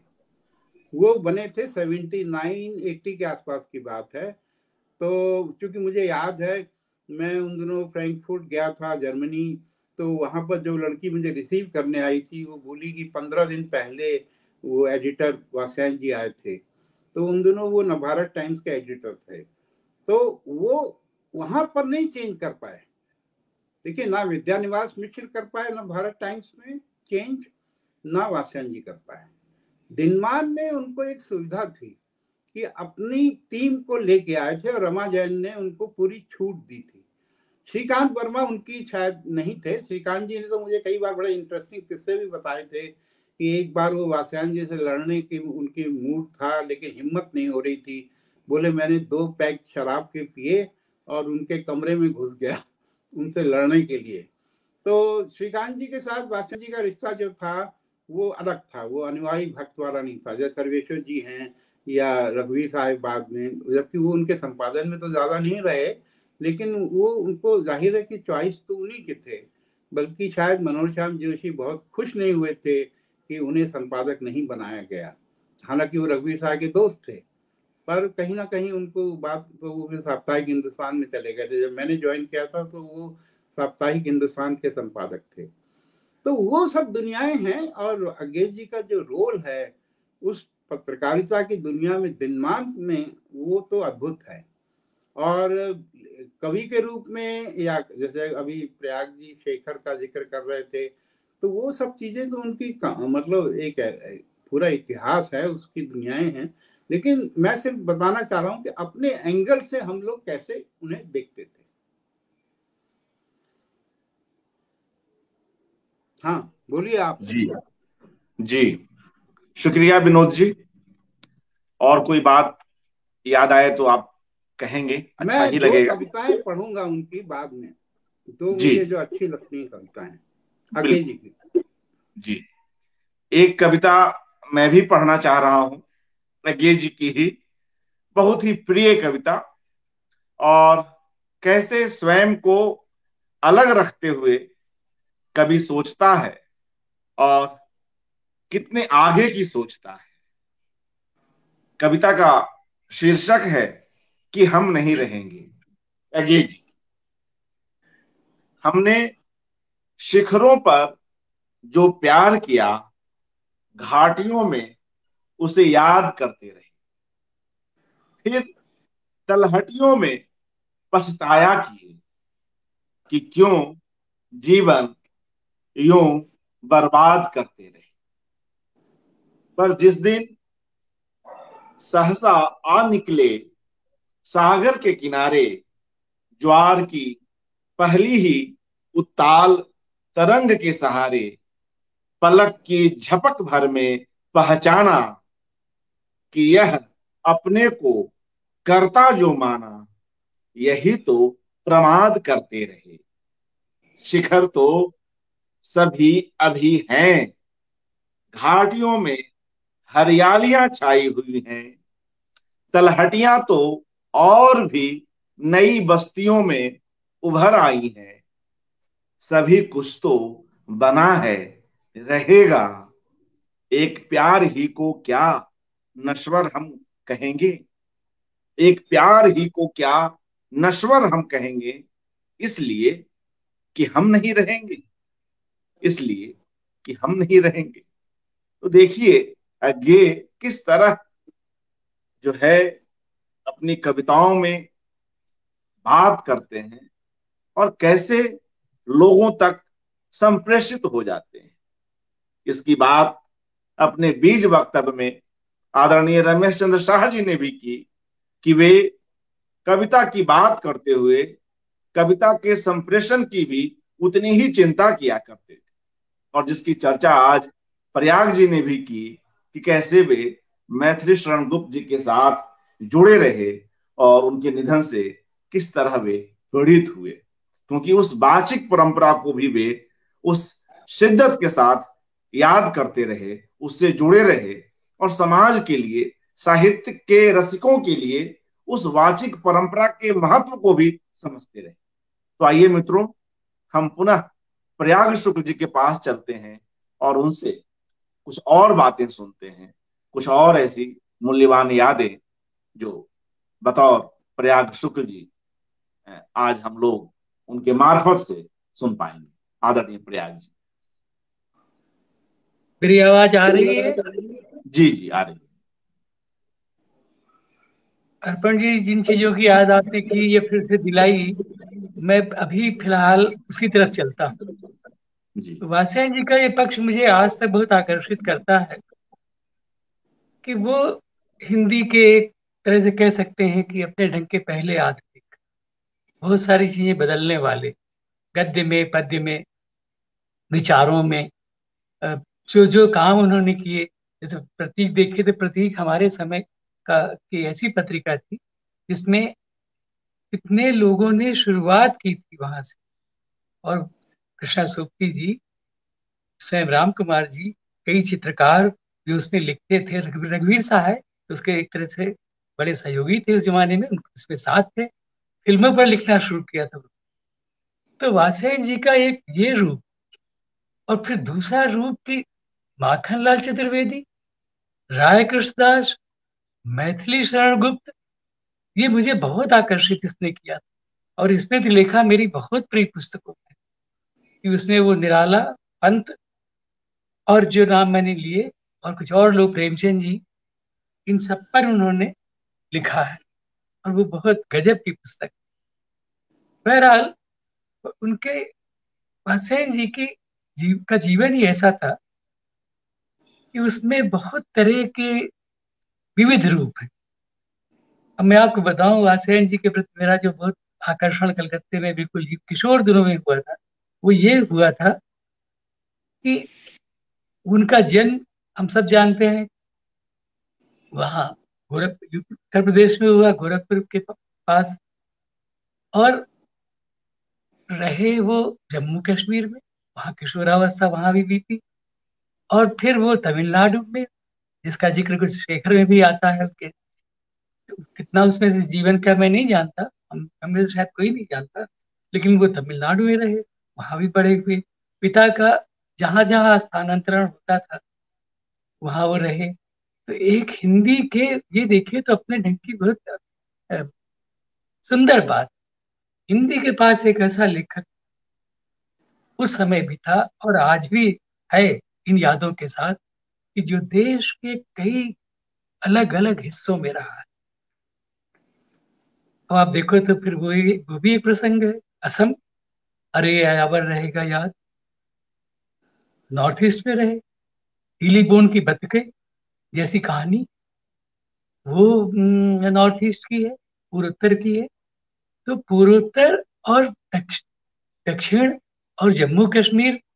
और एक बार तो मैं सच में थोड़ा सा, आप कह सकते हो कि वो भी क्षण मुझे कभी भूला नहीं। वात्स्यायन जी ने मुझे, वात्स्यायन जी और इला जी ने, ये बात है 1985 शुरू, मैं आईवा इंटरनेशनल राइटिंग प्रोग्राम से लौटा ही था, छुट्टी लेकर गया था, जिसमें से 2 महीने की का वेतन मुझे मिला था, 2 महीने का नहीं मिला था, क्योंकि 2 महीने की छुट्टी मिल सकती थी। बहरहाल, तो मैं लौटा ही था, 2-3 दिन बाद एक प्रदर्शनी देखी श्रीधरानी गैलरी में। तो शायद विमान की प्रदर्शनी थी। तो वहाँ इलाजी और वात्स्यायन जी मिल गए।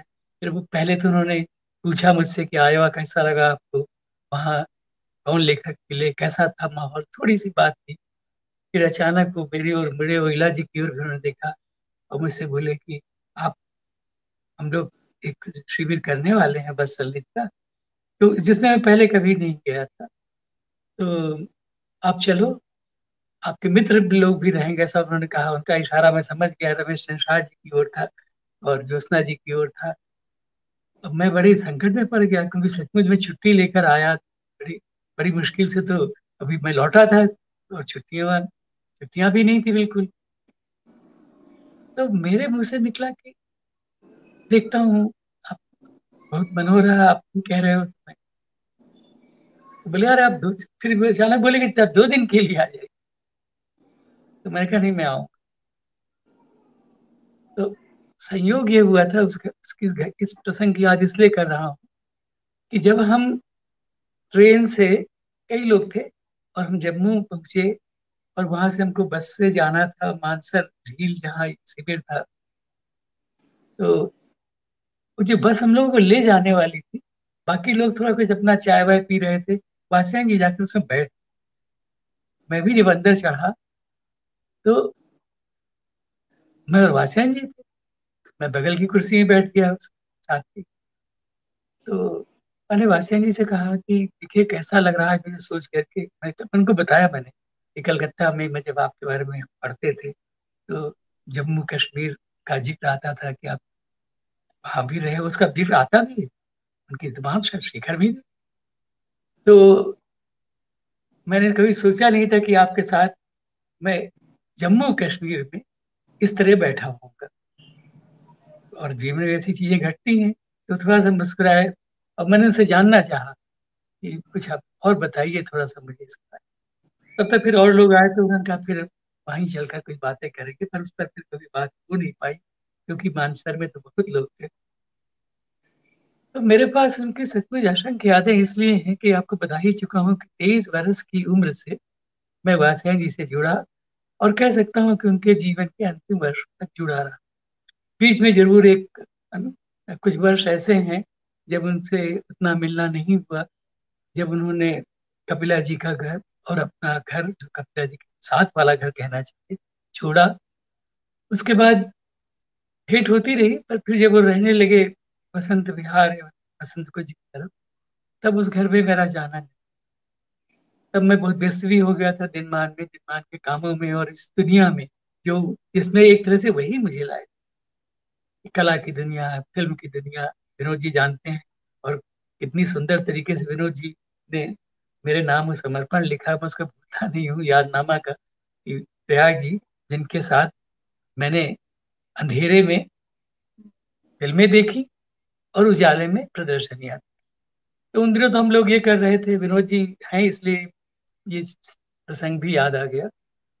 बहरहाल, तो एक और बात, जब मैं दिन फ्रीलांसिंग कर रहा था, और एक दिन मुझसे मनोहर श्याम जोशी ने कहा कि अरे वासेन जी, एक बात, उन्होंने एक प्रस्ताव रखा है और मुझसे कहा है कि प्रयाग को आप कहो और उसे जानो कि वो क्या ऐसा कर सकेंगे। अब ये उन्होंने सीधे मुझसे नहीं कहा, प्रस्ताव ये था कि मैं उनकी लाइब्रेरी का लाभ उठाऊं और अगर संभव हो तो उसकी एक कैटलॉगिंग कर दूं, मैं दिन भर वहां रहूं। ये तो बहुत बड़ा अवसर था। इतना बड़ा अवसर था कि उनकी लाइब्रेरी बहुत विशाल लाइब्रेरी थी। तो मैंने जोशी से कहा कि अरे ये कैसे मैं करूंगा, मैं तो फ्रीलांसर हूँ और फिर वहां चला जाऊंगा तो मैं लिखूंगा पढ़ूंगा क्या, देखूंगा क्या। बहरहाल फिर जोशी जी ने कहा कि नहीं नहीं, वात्स्यन जी कह रहे हैं तो इतना तो उनका मान रखो, देखो तुमको ठीक न लगे तो कहे मना कर देना। मैंने कहा बात तो सही है, अब उनकी ओर से इतना बड़ा आग्रह आया है। तो मैं जाने लगा सत्यमार्ग वाले घर में। वो भूला नहीं हूं मैं। मेरे साथ ये भी है अर्पण जी, और कितनी सुंदर बात हुई, वो शायद चित्रकला और की दुनिया में रहने के कारण हुई है कि मुझे कोई भी स्मृति दृश्य के साथ याद आती। हर स्मृति मुझे दृश्य के साथ आती, वर्षों पुरानी। जैसे अभी कह रहा हूं तो मैं सत्यमार्ग वाले घर में पहुंच गया। वो किताबें रखी हुई हैं, कहाँ हम बैठकर खाते थे, वो मेज मेरे सामने आ गई। तो व्यवस्था ये हुई कि उन दिनों हसपाल सेन जी दिनमान से और कपिला जी अपने, अब वो तो डिपार्टमेंट ऑफ कल्चर की सेक्रेटरी थी, और वहां से वो आती थी लंच के लिए। और ये तो अब पहले दिन से ही मुझसे अपेक्षा की गई मैं साथ बैठकर खाऊंगा। तो अब हसैन जी जैसा विनोद जी उल्लेख कर चुके हैं, और हम सब उनकी अ, जीवन शैली से परिचित हैं। हालांकि एक चीज मैं कहना चाहता हूँ, वो भी बराबर हम लोगों को ध्यान में रखनी चाहिए। एक और तो ये है कि वासेन जी में का वो जीवन एक अभिजात जीवन, दूसरी ओर जैसा वो खुद वो कहते थे और वैसा जीवन उन्होंने सच में जिया है कि थैला उठाकर भी चल पड़ने वाला जीवन, कहीं से कोई चीज छोड़ कर चल। ये बात मुझे बहुत जीवन भर आकर्षित करती रही। और अगर मैंने भी समय समय पर वैसे निर्णय लिए कि मैं नहीं, कोई चीज ठीक लग रही तो छोड़ दिया, देखा जाएगा, कुछ होगा तो होगा, नहीं होगा तो ठीक। तो ये चीजें भी उनसे सीखी हैं, जाने ही जाए सीखी है। पर ये प्रभाव तो स्वामीनाथन और वात्स्यन जी के कारण ही मुझ में भी आए कि हम ऐसा साहस कई बार कर चुके हैं।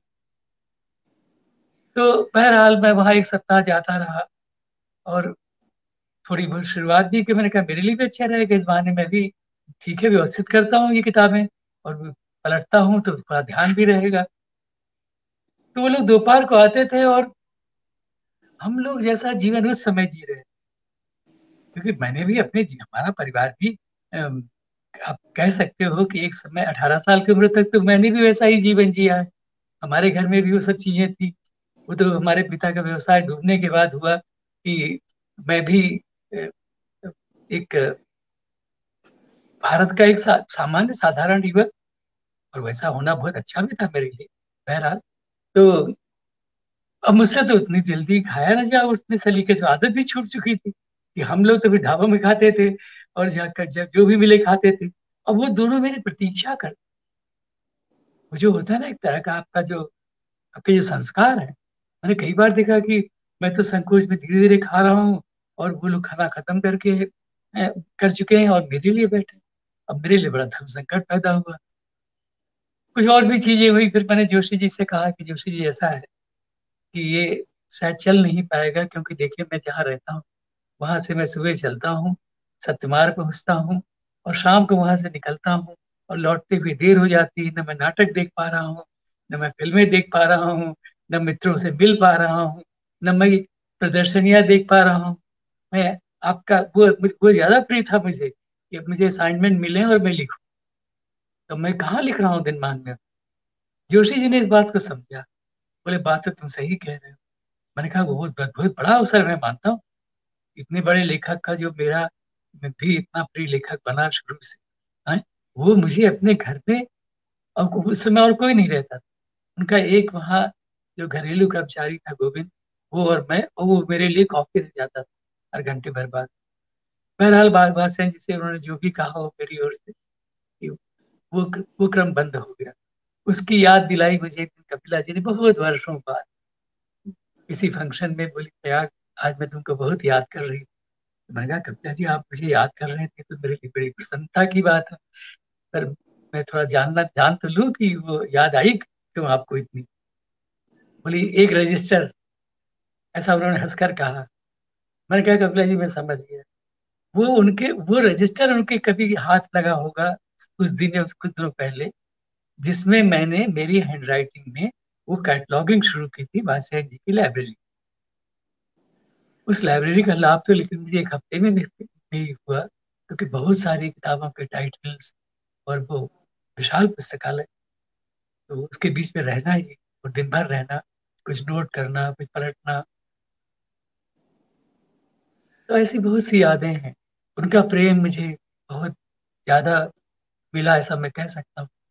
और इसके बावजूद मिला कि जैसे देखिए, अंधभक्त या अनुयायी तो मैं भी किसी का उस तरह से नहीं बना, पर प्रेमी जरूर बना। और ये कह सकता हूँ कि बहुत आदर सम्मान कुछ लोगों के लिए मन में जागा, जब जैसे वात्स्यायन जी ने उनको लेकर ऐसा नहीं था कि मेरे मन में ऐसा कभी न आया हो कि नहीं, वात्स्यायन जी की दुनिया में ये चीज मुझे खटक रही है। वो भी होता है, वो भी हुआ है। अभी आज उस पर जाने का अवसर अवसर नहीं है, लेकिन वो भी हुआ है। पर हाँ, स्वामीनाथन वात्स्यायन जी, दो लोगों की याद, हुसैन साहब की, राम कुमार जी, अंबादास जी की अपने जीवन में मैं जरूर करता हूँ। क्योंकि और बद्री विशाल जी की, हमारे राजेंद्र माथुर जी के, जो संपादक मुझे मिले, रघुवीर सहाय जी की, रघुवीर जी के साथ भी मैंने फिर तिनमान का कॉलम भले वहां से वो कला वाला शुरू हुआ हो, पर लिखा तो वो गया है रघुवीर जी के समय में। उनके समर्थन से, उनके सहयोग से, उसको भी कैसे भूल सकता हूँ। तो प्रतीक, कल्पना, प्रतीक से ही तो हमने जाना। और सच पूछे तो प्रतीक, ये बात तो जो विनोद जी ने कही वो मुझे पर सच होगी शायद, कि थोड़ा बहुत रहा होगा ऐसा कुछ जी को टाइम कभी, पर वात्स्यायन जी वो काम तो पहले से कर, प्रतीक इसका गवाह है। जिसमें देखिए, मुझे थोड़ा अचरज भी हुआ था उसमें, हम लोग मानते थे कि क्योंकि साहित्य की दुनिया में ही थे, युवा थे, और बहुत सारी चीजें जो बाद में जिनके भ्रम टूटे, अरे ऐसा थोड़े, साहित्य तो हर चीज से जुड़ा हुआ है और लेखक को भी हर चीज से जुड़ा होना चाहिए। पर उस समय था ऐसा कुछ मन में, अरे ये फिल्म पर लिख रहे हैं और बम्बई की फिल्म पर लिख रहे हैं। रघुवीर जी ने उसमें बड़ी सुंदर रिव्यूज लिखी। एक मैं नाम भूला जा रहा हूँ कि एक अशोक कुमार की एक फिल्म पर रघुवीर जी की पढ़ी मैंने, उस जमाने में पढ़ी, कलकत्ते में, जब 18-20 बरस का। तो प्रतीक उन्होंने निकाला, तो बाद में नया प्रतीक का रूप कुछ और बना। और देखिए, उनके कॉलम, उनका सोच, उनका उनका इतना लिखा हुआ, उनके उनके विमर्श, उनकी डायरियां, उनकी कविताएं, तो वो एक बड़ी दुनिया है। और मेरे लिए तो मैं फिर से उसको यही कहूंगा कि मेरा भाग्य कि उस बड़ी दुनिया का मैं एक बड़ा हिस्सा रहा हूँ। अब तक आप समझ गए होंगे कि उनके घर से लेकर उनके साथ रहने को लेकर, उनकी साथ यात्राएं करने, उनके साथ अपने जीवन की के वो वर्ष बिताने, क्योंकि दिनमानी आधार था मेरी जीविका का उस समय। और ये भी सच्चाई है कि मैं अगर विवाह भी मैंने किया और पत्नी की भी नौकरी छुड़वा दी और कि दिल्ली रहना है, और तब भी वो दिनमान ही तो हमारा एक भरोसा था। दिनमान से मुझे उस जमाने में कभी 150, कभी 200, कभी 250 रुपए मिलते थे। 67 66 की बात कर रहा हूँ। और फिर इसकी बात भी करता हूँ, क्योंकि जोशी जी ने मुझसे कहा था, ये मैंने नहीं सोचा था। जब उन्होंने, वात्स्यायन जी ने मुझे, मैं कलकत्ता गया हुआ तो टेलीग्राम भेजा दिनमान में इंटरव्यू करने के लिए, क्योंकि मेरी बेटी हुई थी और उस समय मैं कलकत्ता गया हुआ तो बड़ी बेटी की था। ये बात है 68। तो उन्होंने तो शायद तय कर लिया था कि मुझे दिनमान में लाना चाहते हैं, और कुछ मन में शायद ये रहा होगा, क्योंकि मेरे लिए उनकी बहुत हित, मेरे बड़े हित चिंतक थे, ऐसा मैं मानता हूँ। और आज याद करके देखता हूँ, उस समय तो युवा दिनों में हम लोग बहुत सारी चीजें करते रहते थे। पता नहीं एक ऐसा बहाव था कि मैं कभी उसकी, उस पर एक अलग से, आप चाहो तो 60 के दशक पर कभी आप रख सकते हो एक चर्चा, और बहुत अच्छी होगी। 60s क्या थी कला की दुनिया में, लेखन की दुनिया में 60s, क्योंकि हम लोगों ने उस समय ऐसा जीवन जिया है कि सुबह से लेकर रात तक, और बाद में विनोद जी भी उसके गवाह बने, कुछ भी ठीक नहीं। हम कहाँ जा रहे हैं, किसको अचानक मिलने लगेंगे, किसका इंटरव्यू करने लगेंगे, हम कहाँ कॉफी हाउस में बैठे होंगे, हम किसके साथ अचानक चल पड़ेंगे, कुछ भी ठीक नहीं था, पर जो मिला है वो तो उन्हीं दिनों से मिला। बहरहाल रासेन जी को ये चिंता हुई थी। अब मैं उसको सोच कर देखता हूँ कि ये तो इतने इतने बड़े निर्णय ले रखे हैं, और क्योंकि उन्होंने मुझसे पारिवारिक बातें बहुत कम मुझसे करते थे, पर एक बार उन्होंने एक वाक्य मुझसे कहा था। वो बाहर निकले अपने केबिन से, और तब तब तक मैंने मतलब निर्माण ज्वाइन नहीं किया था। तो उन्होंने एक पंक्ति कुछ कही कि अ, आपके, नहीं, बहु शब्द का उन्होंने इस्तेमाल किया ज्योति जी के लिए, और कोई एक पंक्ति कही। तो मुझे लगा, फिर उनको मालूम हुआ कि मेरी बेटी हुई। तो कहीं ना कहीं ये भी एक कारण था, मान के लाए। और मुझे उन्होंने कहा भी कि आपको अब आ जाना चाहिए। अब ये भी एक, लेकिन एक अलग बात हुई कि वो 6 महीने ही मैं उनके साथ काम कर पाया। जब बाकायदे मैं वहाँ निर्माण का अ, वेतन भोगी, मतलब संपादकीय सदस्य बना 69 में, उन्होंने मुझे ज्वाइन कराया। तब रघुवीर जी को भी वो ले आए थे, जोशी जी चले गए थे। और अ, रघुवीर जी कुछ दिनों तक कार्यकारी संपादक रहे थे, बाद में वो संपादक बने थे। और वात्स्यायन जी उनको लाए थे और मुझे ज्वाइन कराकर वो 6 महीने बाद चले गए। और 6 महीने में उनके साथ उस रूप में भी काम किया है कि मैं रोज दफ्तर जा रहा हूँ, जो सौंप रहे हैं वो कर रहा हूँ। अब थोड़ी सी बात उनकी कलाओं की दुनिया की करना चाहता हूँ, क्योंकि मेरा ये मानना है, पता नहीं कई चीजें हम लोग ऐसी मान लेते हैं, इतनी अच्छी लगती। खजुराहो पर मैंने बहुत चीजें पढ़ी, और खजुराहो 10 बार तो गया ही। डांस फेस्टिवल में जाता था, अलग से भी जाता था, कोई मौका मिलते ही जाता था। वैसी जगह ही है, ऐसी हमारी सारी जगह है ऐसी। अजंता एलोरा, खजुराहो, कोणार्क, महाबलीपुरम, आप नाम लेते जाइए। और उनको मैं भारत के असली तीर्थ मानता हूँ, कि हमारे तीर्थ तो यही है। और इस पर एक बार लिखा भी, जहाँ सभी धर्मों सभी जातियों के लोग जाते हैं, कोई भेदभाव नहीं होता, वो हमारे तीर्थ है। अजंता एलोरा जब मैं जाने लगा, 6 साल लगातार, अ, राष्ट्रीय नाट्य विद्यालय के छात्रों को लेकर, मैं और मेरी पत्नी भी साथ रहे, तो मुझे सचमुच यही लगा कि असली तीर्थ तो यही। पहले भी लगता था। तो खजुराहो पर जो उनकी टिप्पणी है, लंबी नहीं है वो। और खजुराहो के जब शायद 1000 साल पूरे हुए थे, तो वो एक ज्ञानपीठ ने किताब छापी थी, उसमें वो टिप्पणी है, मैंने वही पढ़ी। ये किताबें भी हैं। उन्होंने एक समय, जब जोशी जी संपादक थे साप्ताहिक हिंदुस्तान के, तो धारावाहिक रूप से कला पर लेख लिखे थे। और उनका जाहिर है कि दोनों का ही, कपिला जी का और वात्स्यन जी दोनों का ही, शांति निकेतन, रविन्द्रनाथ और बंगाली स्कूल। बंगाली स्कूल खाली बंगाली स्कूल वॉश शैली वाला बंगाली स्कूल नहीं, जिसमें जामनी रॉय शामिल है, जिसमें नंद बाबू शामिल हैं। और अब देखिए, नंद बाबू के प्रसंग से तो एक चीज और याद आई कि नेहरू अभिनंदन ग्रंथ जो है, उसके लिए चित्र बनाए गए हैं, क्योंकि नंद बाबू उनको जानते थे, वो शांति निकेतन जाते थे वात्स्यन जी। और नंद बाबू के शिष्यों के ही चित्र हैं उसमें, नेहरू अभिनंदन ग्रंथ, जिनमें से एक कृपाल सिंह शेखावत जी, जो रहे नहीं, लेकिन जो मुझे भी बहुत प्रेम करते थे, जयपुर में रहते थे, उनसे मिलता था। और वो वात्स्यायन जी के बारे में उन्होंने एक बड़ी दिलचस्प चीज मुझे बताई थी, और वो उसका भी मैंने उल्लेख भी किया आगे पर लिखते हुए, वात्स्यायन जी पर लिखते हुए। बोले कि एक दिन मुझसे नंद बाबू ने कहा कि अरे भाई, इनकी थोड़ी मदद को तो करनी है।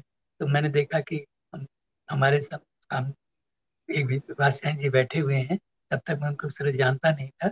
फिर हम दोनों जब सब खड़े हुए, तो हम दोनों ने पाया कि हम हमारी लंबाई एक ही है, ऊंचाई एक ही है। मतलब, तो वो प्रेम से प्रसंग सुनाते थे। फिर कैसे वात्स्यायन जी से उनकी मैत्री होती है, कृपाल सिंह जी, और वो बहुत सारी चीज। तो पूरा ये देखिए, तो भारतीय कला, अब आधुनिक कला, ये तो कला खाली नहीं है ना, ये दृष्टि भी इन्हीं लोगों से मिली। आज की कला नाम की जो मेरी पुस्तक है, उसमें एक लेख ही है मेरा, पुरानी चीजों पर पड़ने वाली नई रोशनी। कि ये एक सातत्य है ना। ये आप शैल ये जो अभी ये जो हमारे चूला ब्रॉन्जेज हैं, खजुराहो है, कोणार्क है, महाबलीपुरम है, अजंता एलोरा है, मिनिएचर चित्र हैं, फिर बंगाल है। आधुनिक से भी उनका ऐसा नहीं कि परिचय नहीं, बहुत गहरा परिचय था। और आधुनिक के भी वो समर्थक ही थे। नहीं तो बताइए, अब तो इस बात को बहुत कम लोग याद करते हैं कि प्रतीक में कला समीक्षा की जो शुरुआत की, और जो वो तो वासव्य जी के कारण ही हुई थी। और उस समय उस प्रतीक में कौन लिख रहे थे? उसमें लिख रहे थे धन, या उन पर लिखा जा रहा था धनराज भगत जैसे लोग, कंवल कृष्ण जी जैसे लोग, देवयानी कृष्ण जी पर। और फिर देखे दिल्ली जब मैं आया हूँ तो इन सबसे मेरी भेंट हुई। और उस उन सबके साथ दिनमान का प्रसंग, दिनमान ने मेरे जीवन में बहुत कुछ किया है। मुझे इतनी सहज मुझे इतना सहज प्रवेश सब जगह मिलता। मुझे याद है कंवल कृष्ण जी से जब मेरी भेंट हुई, शायद पहली भेंट हुई, और बहुत बड़े कलाकार थे। उनके लिए मेरे मन में बहुत आदर है और बहुत प्रेम उनसे मिला है। तो गाड़ी में जो हम लोग बैठते थे और कभी कभी वो भाषण के बारे में सुनाते थे बातें, तो बहुत अच्छा लगता था। तो ये सब भी उनसे एक तरह से कुछ सीधे तौर पर, कुछ प्रकारांतर से हम सीखते ही हैं, सीखा है। और फिर ये देखिए कि जो जो लोग वात्स्यन जी से कभी कला जगत में जुड़े रहे आधुनिक काल, आज सुबह अर्पण जी को मैं बता रहा था कि कैसे एक जमाने में उन्होंने शैल जोयल का एक चित्र खरीदा था, शायद दो चित्र खरीदे थे। और वो शैल जोयल, परमानंद जोयल, राजस्थान के कलाकार, और विशेष रूप से क्योंकि राजस्थान वो प्रदेश था जहाँ वात्स्यन जी को बहुत मान मिला है। बहुत ज्यादा उनको वहाँ लोग मानते रहे हैं, उनके प्रेमी, पाठक, प्रशंसक लगभग देश भर में। और ये भी देखिए तो वात्स्यन जी के कारण भी तो ये हुआ है ना। हमको उसको स्वीकार करना चाहिए कि एक लेखक की, प्रेमचंद जी की बात अलग, वो तो खाली अपनी रचनाओं के आधार पर पहुंचे हैं, और बहुत बड़ी बात पूरे देश में और दुनिया में हमारे के लिए। हम सब इतना गर्व करते हैं इस बात पर। लेकिन वात्स्यन जी रचनाओं के माध्यम से भी, और व्यक्तिगत, अब देखिए ये तो बाद में पता चला ना कि जब वो असम में थे तो हिंदी संसार से वो कितनी दूर थे। लेकिन वो तब उन्होंने अपने को असमिया लेखकों से जोड़ा। और असम में वात्स्यन जी को पीढ़ी इतना याद करती रही। जिनमें कुछ लोगों से मेरी भेंट हुई है, अशोक वाजपेयी को, और मेरी एक बार अशोक वाजपेयी, मैं भी संयोग से वहां था गुवाहाटी में, और अशोक एक व्याख्यान देने के लिए गए। वहां के एक बड़े लेखक संघ द्वारा बुलाए गए थे, कोई संस्था थी। जो उस व्याख्यान में मैं भी था, मैंने सुना था वो व्याख्यान। और बहुत सारे लेखक मिले थे असम के हम लोगों को, जो उन दिनों की याद कर रहे थे पुराने। बंगाल देखे, बुद्ध वसु से अग्गे की मित्रता थी। और विशाल भारत जब निकला तो विशाल भारत में वो रहे, कलकत्ता रहे। तो एक मैं अपने लिए भी ये प्रेरणा मानता हूँ। अब मैं कभी यार सोचकर देखता हूँ कि ये जो बहुत इच्छाएं जागी मेरे मन में भी कि नहीं, देश देखना चाहिए, बस भारतीय भाषाओं के लेखकों से मेरा परिचय होना चाहिए, प्रेरक रहे हैं कहीं ना कहीं मेरे। और मेरे, और ये भी देखिए तो गहरी इच्छा जागने के कारण भी तो ये हुआ है कि मैं भी सब वो उन जगहों में जा सका, बहुत सारे काम कर सका। मैं उन भाग्यशाली भारतीयों में से जो भारत के हर प्रदेश में गए, एक बार नहीं कई कई बार गए। और खाली लद्दाख नहीं जा सका, और लक्षद्वीप, दो प्रदेशों को छोड़ देता हूँ। क्योंकि जब मैं राष्ट्रीय नाट्य विद्यालय में गया रंग प्रसंग का संपादक बनकर, ये जब मैं दिनमान में था, इसकी याद अभी विनोद जी ने की। तो, जब हम कहीं रिपोर्टिंग के सिलसिले में निकलते थे, और उस बार भी देखिए क्या हुआ था, जब विनोद जी को मैंने साथ लिया कि कोई साथ रहेगा, और हमारा अच्छा परिचय था। मैंने विनोद जी से कहा कि आप, तुम भी मेरे साथ चलो। तो हम लोग नागर जी से मिलने गए थे, अमृतलाल नागर। तो बहुत सारे दृश्य याद आते। बहुत सारी चीजें लिखी है मैंने, वात्स्यायन जी पर 2-3 संस्मरण है, पर कितना कुछ अभी लिखना बाकी। तो एक बार मैं बिल्कुल संयोग था, तब मैं दिनमान का, जैसा मैंने कहा, वेतन पाने वाला संपादकीय अ, सदस्य बन चुका था। तो अमृतलाल नागर जी को साहित्य अकादमी पुरस्कार मिला था और वो दिल्ली आए हुए थे। मैं वात्स्यायन जी के पास बैठा हुआ था और कोई नहीं था। अचानक वो प्रवेश करते हैं और वो वात्स्यायन जी भी अचानक उनको देखकर खड़े हो गए। वात्स्यायन जी के, नागर जी आ गए। इन लोगों की बॉन्डिंग भी देखी, वो प्रेम, मतलब वात्स्यायन जी थे तो उतना वो बहुत चीजें व्यक्त नहीं करते थे, उनके अंदर रहता था। पर इसको अपने अनुभव से जानता हूँ कि वो कितना गहरा होता। मेरे लिए तो था बहुत गहरा, और बहुत बाकी लोगों के लिए भी था, निर्मल के लिए भी था। निर्मल ने जब जिसकी याद विनोद जी ने की, उस प्रसंग से वात्स्यायन जी आहत हुए थे, इसकी जानकारी मुझे मिली श्रीपत राय जी से। और वो जगह तक मुझे याद है, श्रीपत जी ने मुझे बताया था कि ग्रीस में किसी संयोग से वात्स्यायन जी भी थे और श्रीपत राय जी भी थे, और दिनमान में वो लेख छपा था, और दिनमान की वो प्रति शायद वात्स्यायन जी लेकर आए थे। वो श्रीपत राय के कमरे में गए थे ये कहने या दिखाने, या अपना जो को लगा था कि निर्मल ने ऐसा लिखा है मेरे बारे में। कोई वो नहीं, मतलब आलोचना से कई बार हो सकता है। और मुझे थोड़ा अचरज भी हुआ था, क्योंकि वात्स्यायन जी, इसको न भूलें हम लोग, मैंने उसको भी अपना उदाहरण बनाया कि नहीं, कोई मेरी आलोचना कर रहा है, मैं उसका जवाब नहीं। वात्स्यायन जी ने कभी अपनी आलोचना का जवाब नहीं दिया, कभी भी नहीं लिखकर। एक बार तो उनको सुधांशु सिंह चौहान जी ने जब उनके लिए एक तरह के लगभग अपशब्द का इस्तेमाल कर दिया, तो वो पंक्तियां वात्स्यायन जी ने अपनी एक पुस्तक में छाप दी कवर, कि ये सम्मतियों के साथ छाप, वही पंक्ति जो उन्होंने लिखी। तो नहीं याद पड़ता, कभी नहीं उन्होंने कहा, पर आहत वो हुए। और फिर बाद में देखिए उन्हीं निर्मल से अंतिम दिनों में तो इला जी भी मुझसे कई बार कहती थी कि इस समय वात्स्यायन जी के सबसे जो प्रिय साथी हैं वो 2 लोग हैं, राम कुमार जी और निर्मल। और देखिए ये भी एक सच्चाई है, तो उसके भी प्रमाण हैं कि जिस दिन वात्स्यायन जी नहीं रहे, अ, उस दिन सारी रात राम कुमार वहां रहे। राम कुमार जी ने उनकी देह को नहलाया, और वो उन लोगों के बड़े पुराने संबंध थे। वो राम कुमार जी से कहते थे कि वो बीच में टूट से गए थे, निर्मल और राम कुमार जी दोनों के। पर अंतिम दिनों में लोग का बहुत, और उस घर में तो मैं बहुत जाता ही रहा हूँ। बाद में फिर मैं केवल इंटरेस्ट में जाने लगा, और अभी तो कुछ, अभी जो तस्वीर अर्पण जी ने लगाई है वो केवल इंटरेस्ट लेन वाले घर की ही है, जहाँ मैं पहुंचा हूँ। वात्स्यायन जी को बिना से खाली ये फोन पर ही कह करके कि मिलना चाहता हूँ, तो कहते हैं हाँ आ जाइए। तो मैं पहुंचता हूँ और ये सब लोग बैठे हुए हैं, इला जी, त्रिलोकदीप, और हम दीप जी, और गौरीशंकर जोशी जी। और मैं इसलिए पहुंचा हूँ कि रायन माथुर जी ने कहा था कि, और मेरी भी इच्छा थी कि हम लोगों ने 4 पेज का सप्लीमेंट निकाला था वैसे, जो 75 के हुए थे, तब मैं नवभारत टाइम्स में था। एक इंटरव्यू भी तो जाना चाहिए। तो वो, और वो छपा था संपादकीय पृष्ठ पर, इसलिए छपा कि हम पहले उसकी प्लानिंग नहीं कर पाए, कि कुछ ये मान करके कि शायद इस समय वो जल्दी में संभव नहीं।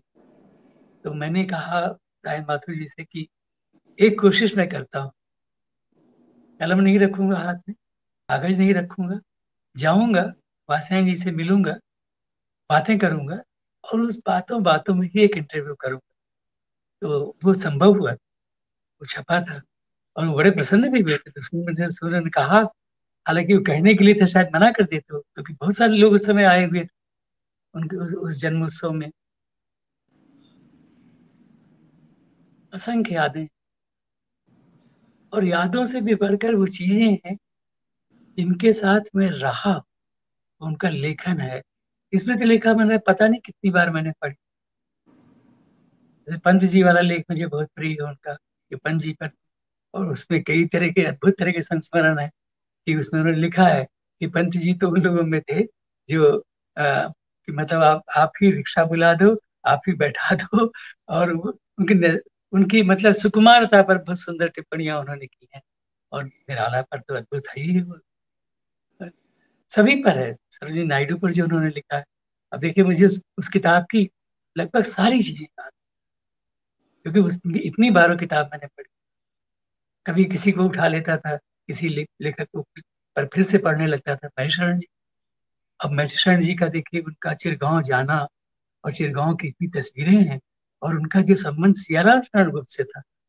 सियाराम शरण जी से जो मेरा बहुत गहरा लगाव हुआ था, सचमुच हुआ था। मैंने सारी किताबें मंगाई इसी समय सियाराम शरण जी की, कि वात्स्यायन जी से उनकी ऐसी दोस्ती थी, तो मुझे उनके बारे में और जान सकता। तो उन अब तक आप समझ गए होंगे कि मेरे लिए वो ऐसे व्यक्ति थे जिनके साथ रहकर, और जिनके कारण, जिनके प्रसंग से बहुत सारी चीजों को मैंने पहचाना, उनकी ओर गया, उनकी ओर आकृष्ट हुआ। तो लंबा इतिहास है स्वयं उनके अपने जीवन का, उनके इतने बड़े कामकाज का, जिसकी याद हम लोग इस तरह साधारणता नहीं कर सकते। अरे, मैं देख रहा हूँ कि मैंने सोचा था कि कुछ थोड़ा सा ही कहूंगा, आज कुछ थका हुआ भी था। थका हुआ था, ये तो गलत मुंह से निकल गया। मैं कभी अपने के थका हुआ मानना नहीं चाहता, बल्कि अभी वहाँ चंडीगढ़ में लोगों ने मुझसे कहा कि नहीं नहीं, आप इसी तरह आया करो, अच्छे लग रहे हो। तो बोल, मैं जो उनको मालूम था कि मैं रायपुर होता हुआ आ रहा हूँ। अ- अब देखिए, ये गहरे संस्कार मैं फिर से याद कर लूं, क्योंकि आज की घटना है। ये उन्हीं लोगों से मिले हैं। रायपुर के एयरपोर्ट से भी मैं सीधा घासीदास, महंत घासीदास संग्रहालय गया हूँ। ठहरने वाली जगह में नहीं गया, कि वहां पहले उसको देख लूं, फिर समय मिले चाहे न मिले। तो ये मैं क्यों कर सका? दिनमान में नहीं होता, बद्री विशाल जी नहीं मिलते, वात्स्यायन जी नहीं मिलते, तो मेरा जीवन भी जैसा भी वो है, कृतित्व के आधार पर या नहीं है, लेकिन निजी जीवन में तो है। निजी जीवन में मैं अपने को बहुत भरा हुआ व्यक्ति मानता हूँ, और इसी कारण से मानता हूँ। और कल भी इसकी याद थी, वहां चंडीगढ़ में बोलते हुए सभा में, कि किसी भी समय, कैसी भी परिस्थिति, मैंने बराबर पाया है कि कलाएं अगर मेरे साथ हैं, तो फिर चिंता क्या है। और ये मिला है। फिर से नाम अब नहीं लूंगा, आप बार बार ले चुका हूँ, पर कितनी बार भी लें तो कम है। बद्री विशाल जी को भी कहाँ भूला हूं, उन पर तो पूरी एक किताब ही लिखी है। और अब आखिरी बात कहता हूँ, क्योंकि कभी कभी क्या चीजें होती हैं जीवन, कैसे कैसे प्रसंग घटित होते हैं, हम नहीं जानते वो कैसे होते हैं। और वात्स्यायन जी भी मुझे कैसे, कितने मोड़ घुमावों में किस किस तरह से मिलते रहे हैं। कल्पना काशी है, जिसको मैं अपने जीवन का सबसे अच्छा काम मानता हूँ। कल्पना काशी अंक के लिए मैं एक प्रश्न में सोच रहा था कि इसमें कुछ जाना चाहिए। तो सोप्ती जी ने तो खैर भूमिका लिख दी, वो तो बहुत अद्भुत चीज थी। पर मेरा मन था कि एक पन्ना हो, उसमें कोई कोट हो अच्छा सा, जो काशी के संबंध, काशी पर न हो, लेकिन काशी में बहुत गहराई से जुड़ता हो। तो मैं बीकानेर गया हुआ था, और अपने युवा मित्र अनिरुद्ध अमर उमर से मिलने जा रहा था, उनके घर पहुंचा। तो कुछ वासन जी पर बात होने लगी, तो उन्होंने अपनी एक प्रिय चीज याद की।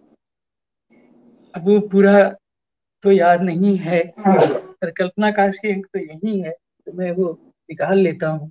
और संयोग अच्छा है कि मैंने जगह बदली, कि कहीं इसमें रिचार्ज करने के लिए, अभी जहाँ मैं बैठा हुआ हूँ वहां से मैं फोन रिचार्ज करने के लिए कर सकूं, क्योंकि बहुत कम चार्ज था वो। ये वात्स्यायन जी की पंक्तियां हैं। अब इसके बाद में अर्पण जी आज के लिए विदा लूंगा आप सबसे। मृत्यु को मृत्यु का आलोक, जीवन को जीवन का, ओ जीवन, ओ मरण, ओ वृंदवाद्य, हम गाते हैं जहां हैं साथ दो अज्ञे। मैंने अनिरुद्ध उमर से कहा कि जो मैं ढूंढ रहा था वो मिल गया, और ये पंक्तियां कल्पना काशी अंक में सोक्ति जी की भूमिका के बाद, ये प्रश्न, एक प्रश्न है उसमें ये है, पूरा पृष्ठि है। आप सबका बहुत धन्यवाद कि ये अवसर आया और मैं भास्कर जी को इस तरह से याद कर सका, आधा अधूरा, क्योंकि वो बहुत ज्यादा है। आप सबको नमस्कार और आभार।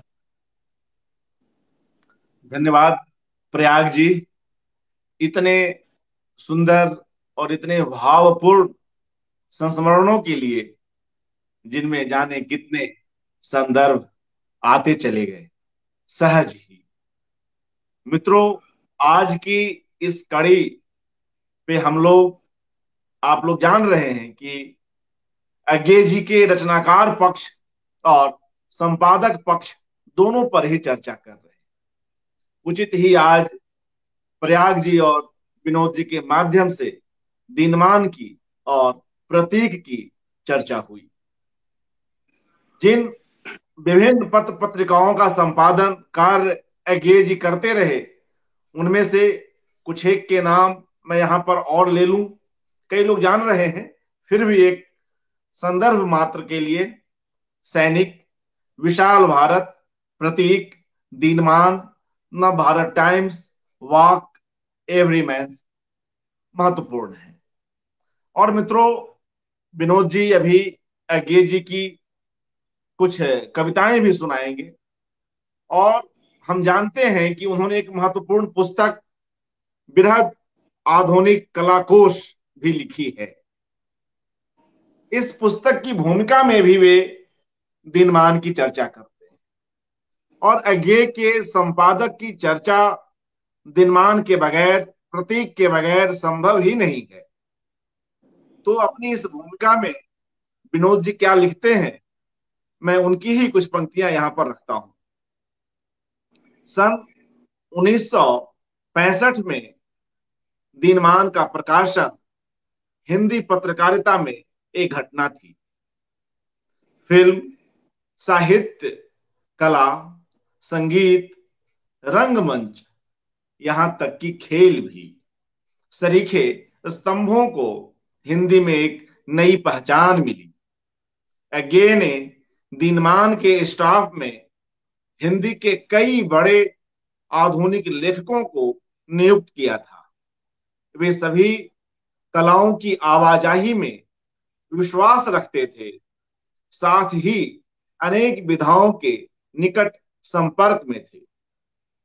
और आगे विनोद जी लिखते हैं, भविष्य में शायद ही कोई हिंदी की ऐसी पत्रिका सामने आए जिसमें अज्ञेय, श्रीकांत वर्मा, मनोहर श्याम जोशी, सर्वेश्वर दयाल सक्सेना, रघुवीर सहाय, प्रयाग शुक्ल सरीखे नाम एक साथ काम करते हुए नजर आए।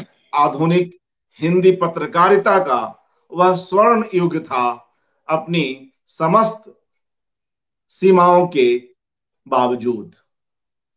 दिनमान एक अद्भुत शुरुआत थी। इस तरह से दिनमान का अपना एक महत्व है, और भी कई बातें उन्होंने की हैं, और कई अपने वक्तव्यों में भी जब तब वे दिनमान से जुड़े विभिन्न प्रसंगों को साझा करते रहे। दिनमान की चर्चा विशेष रूप से यहां आज इसलिए भी हुई कि वह किस तरह से कई स्तरों को लेकर, कई अनुशासनों को लेकर अद्भुत काम कर रही थी वह पत्रिका। तो आइए मित्रों, हम विनोद जी से निवेदन करते हैं कि वे कृपया अपनी बात रखें और अज्ञे जी की कविताओं का पाठ भी करें। आदरणीय विनोद जी। हाँ, धन्यवाद अर्पण जी। एक दो बातें मैं और यहाँ जोड़ना चाहता हूँ कि देखिए, दिनमान में शुरू में वासवानी जी के ज़माने में लेखकों के नाम बहुत कम जाते थे। मतलब जैसे कोई रेणु ने कुछ लिख दिया है बाहर से, अकाल की रिपोर्ट, लेकिन ज़्यादातर चीज़ें जो हैं वो मैंने जब ये आधुनिक कला कोश बना रहा था तो मैंने उन दिनों दिनमान की फाइलें हम लोगों को एक्सेस में थी, जिसमें सर्वेश्वर जी लिखा करते थे कि ये किसका लिखा हुआ है। अब वो किसी को नहीं मालूम पड़ेगा, क्योंकि वो फाइलें तो अब तो उन्हें डिजिटलाइज चीज़ें कर दी हैं। पर मुझे उसमें मालूम पड़ा कि श्रीकांत वर्मा ने कला पे बहुत अच्छे लेख लिखे हुए हैं, मनोहर श्याम जोशी ने एक टिप्पणी हुस्न और हुसैन लिखी थी जो कलाकोश में है, तो वो सब चीजें ये वहां नाम से नहीं छपी थी। जैसे तैयब मेहता पे श्रीकांत वर्मा का, हुसैन पे, ये बिना नाम के था। लेकिन फिर मैंने जब वो फाइलों में देखा तो मैंने सोचा कम से कम रिकॉर्ड में ये चीजें आ जाएं, और वो चीजें आ भी गई रिकॉर्ड में, वो किताब में हैं। क्योंकि मुझे वो पता है उस फाइल के कारण। वैसे कोई दिनमान उठा के देखेगा उसमें नाम नहीं है। दूसरा, क्योंकि मैं आर के पुरम में जब रहता था, रघुवीर साहब का पड़ोसी था, और एक बार होली के दिन रघुवीर जी मुझसे बोले कि विनोद जी आइए चलते हैं वात्स्यायन जी से मिलने। और वो अपनी गाड़ी में चूंकि जाने वाले थे, और उन दोनों वसंत विहार में रहते थे, तो हम दोनों गए। और वो अद्भुत दोपहर थी, वात्स्यायन जी से गले मिलना और रंग वगैरह थोड़ा। फिर उन्होंने बहुत अच्छी वो जो गुजिया, मतलब गुजिया भी बहुत अच्छी क्वालिटी की थी जो उन्होंने खिलाई थी हमको। तो उस समय रघुवीर साहब वात्स्यायन जी का जो संवाद था मैंने काफी देर सुना, क्योंकि ये सब लोग जो है वात्स्यायन जी को एक तरह से अपना असली अर्थों में गुरु मानते थे।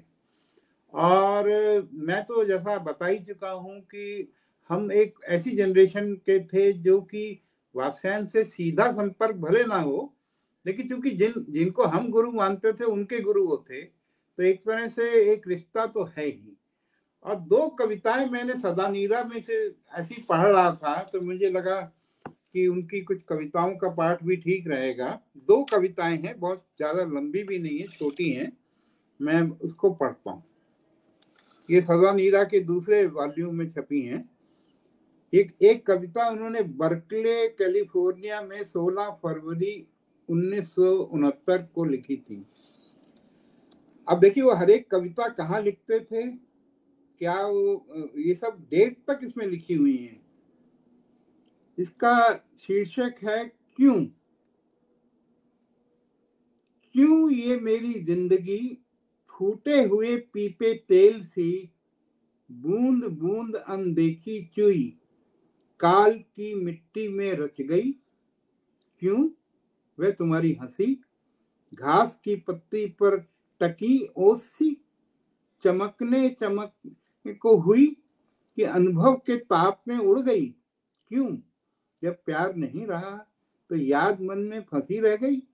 ज्योनार हो चुकी मेहमान चले गए, बस पकवानों की गंध सारे घर में बसी रह गई।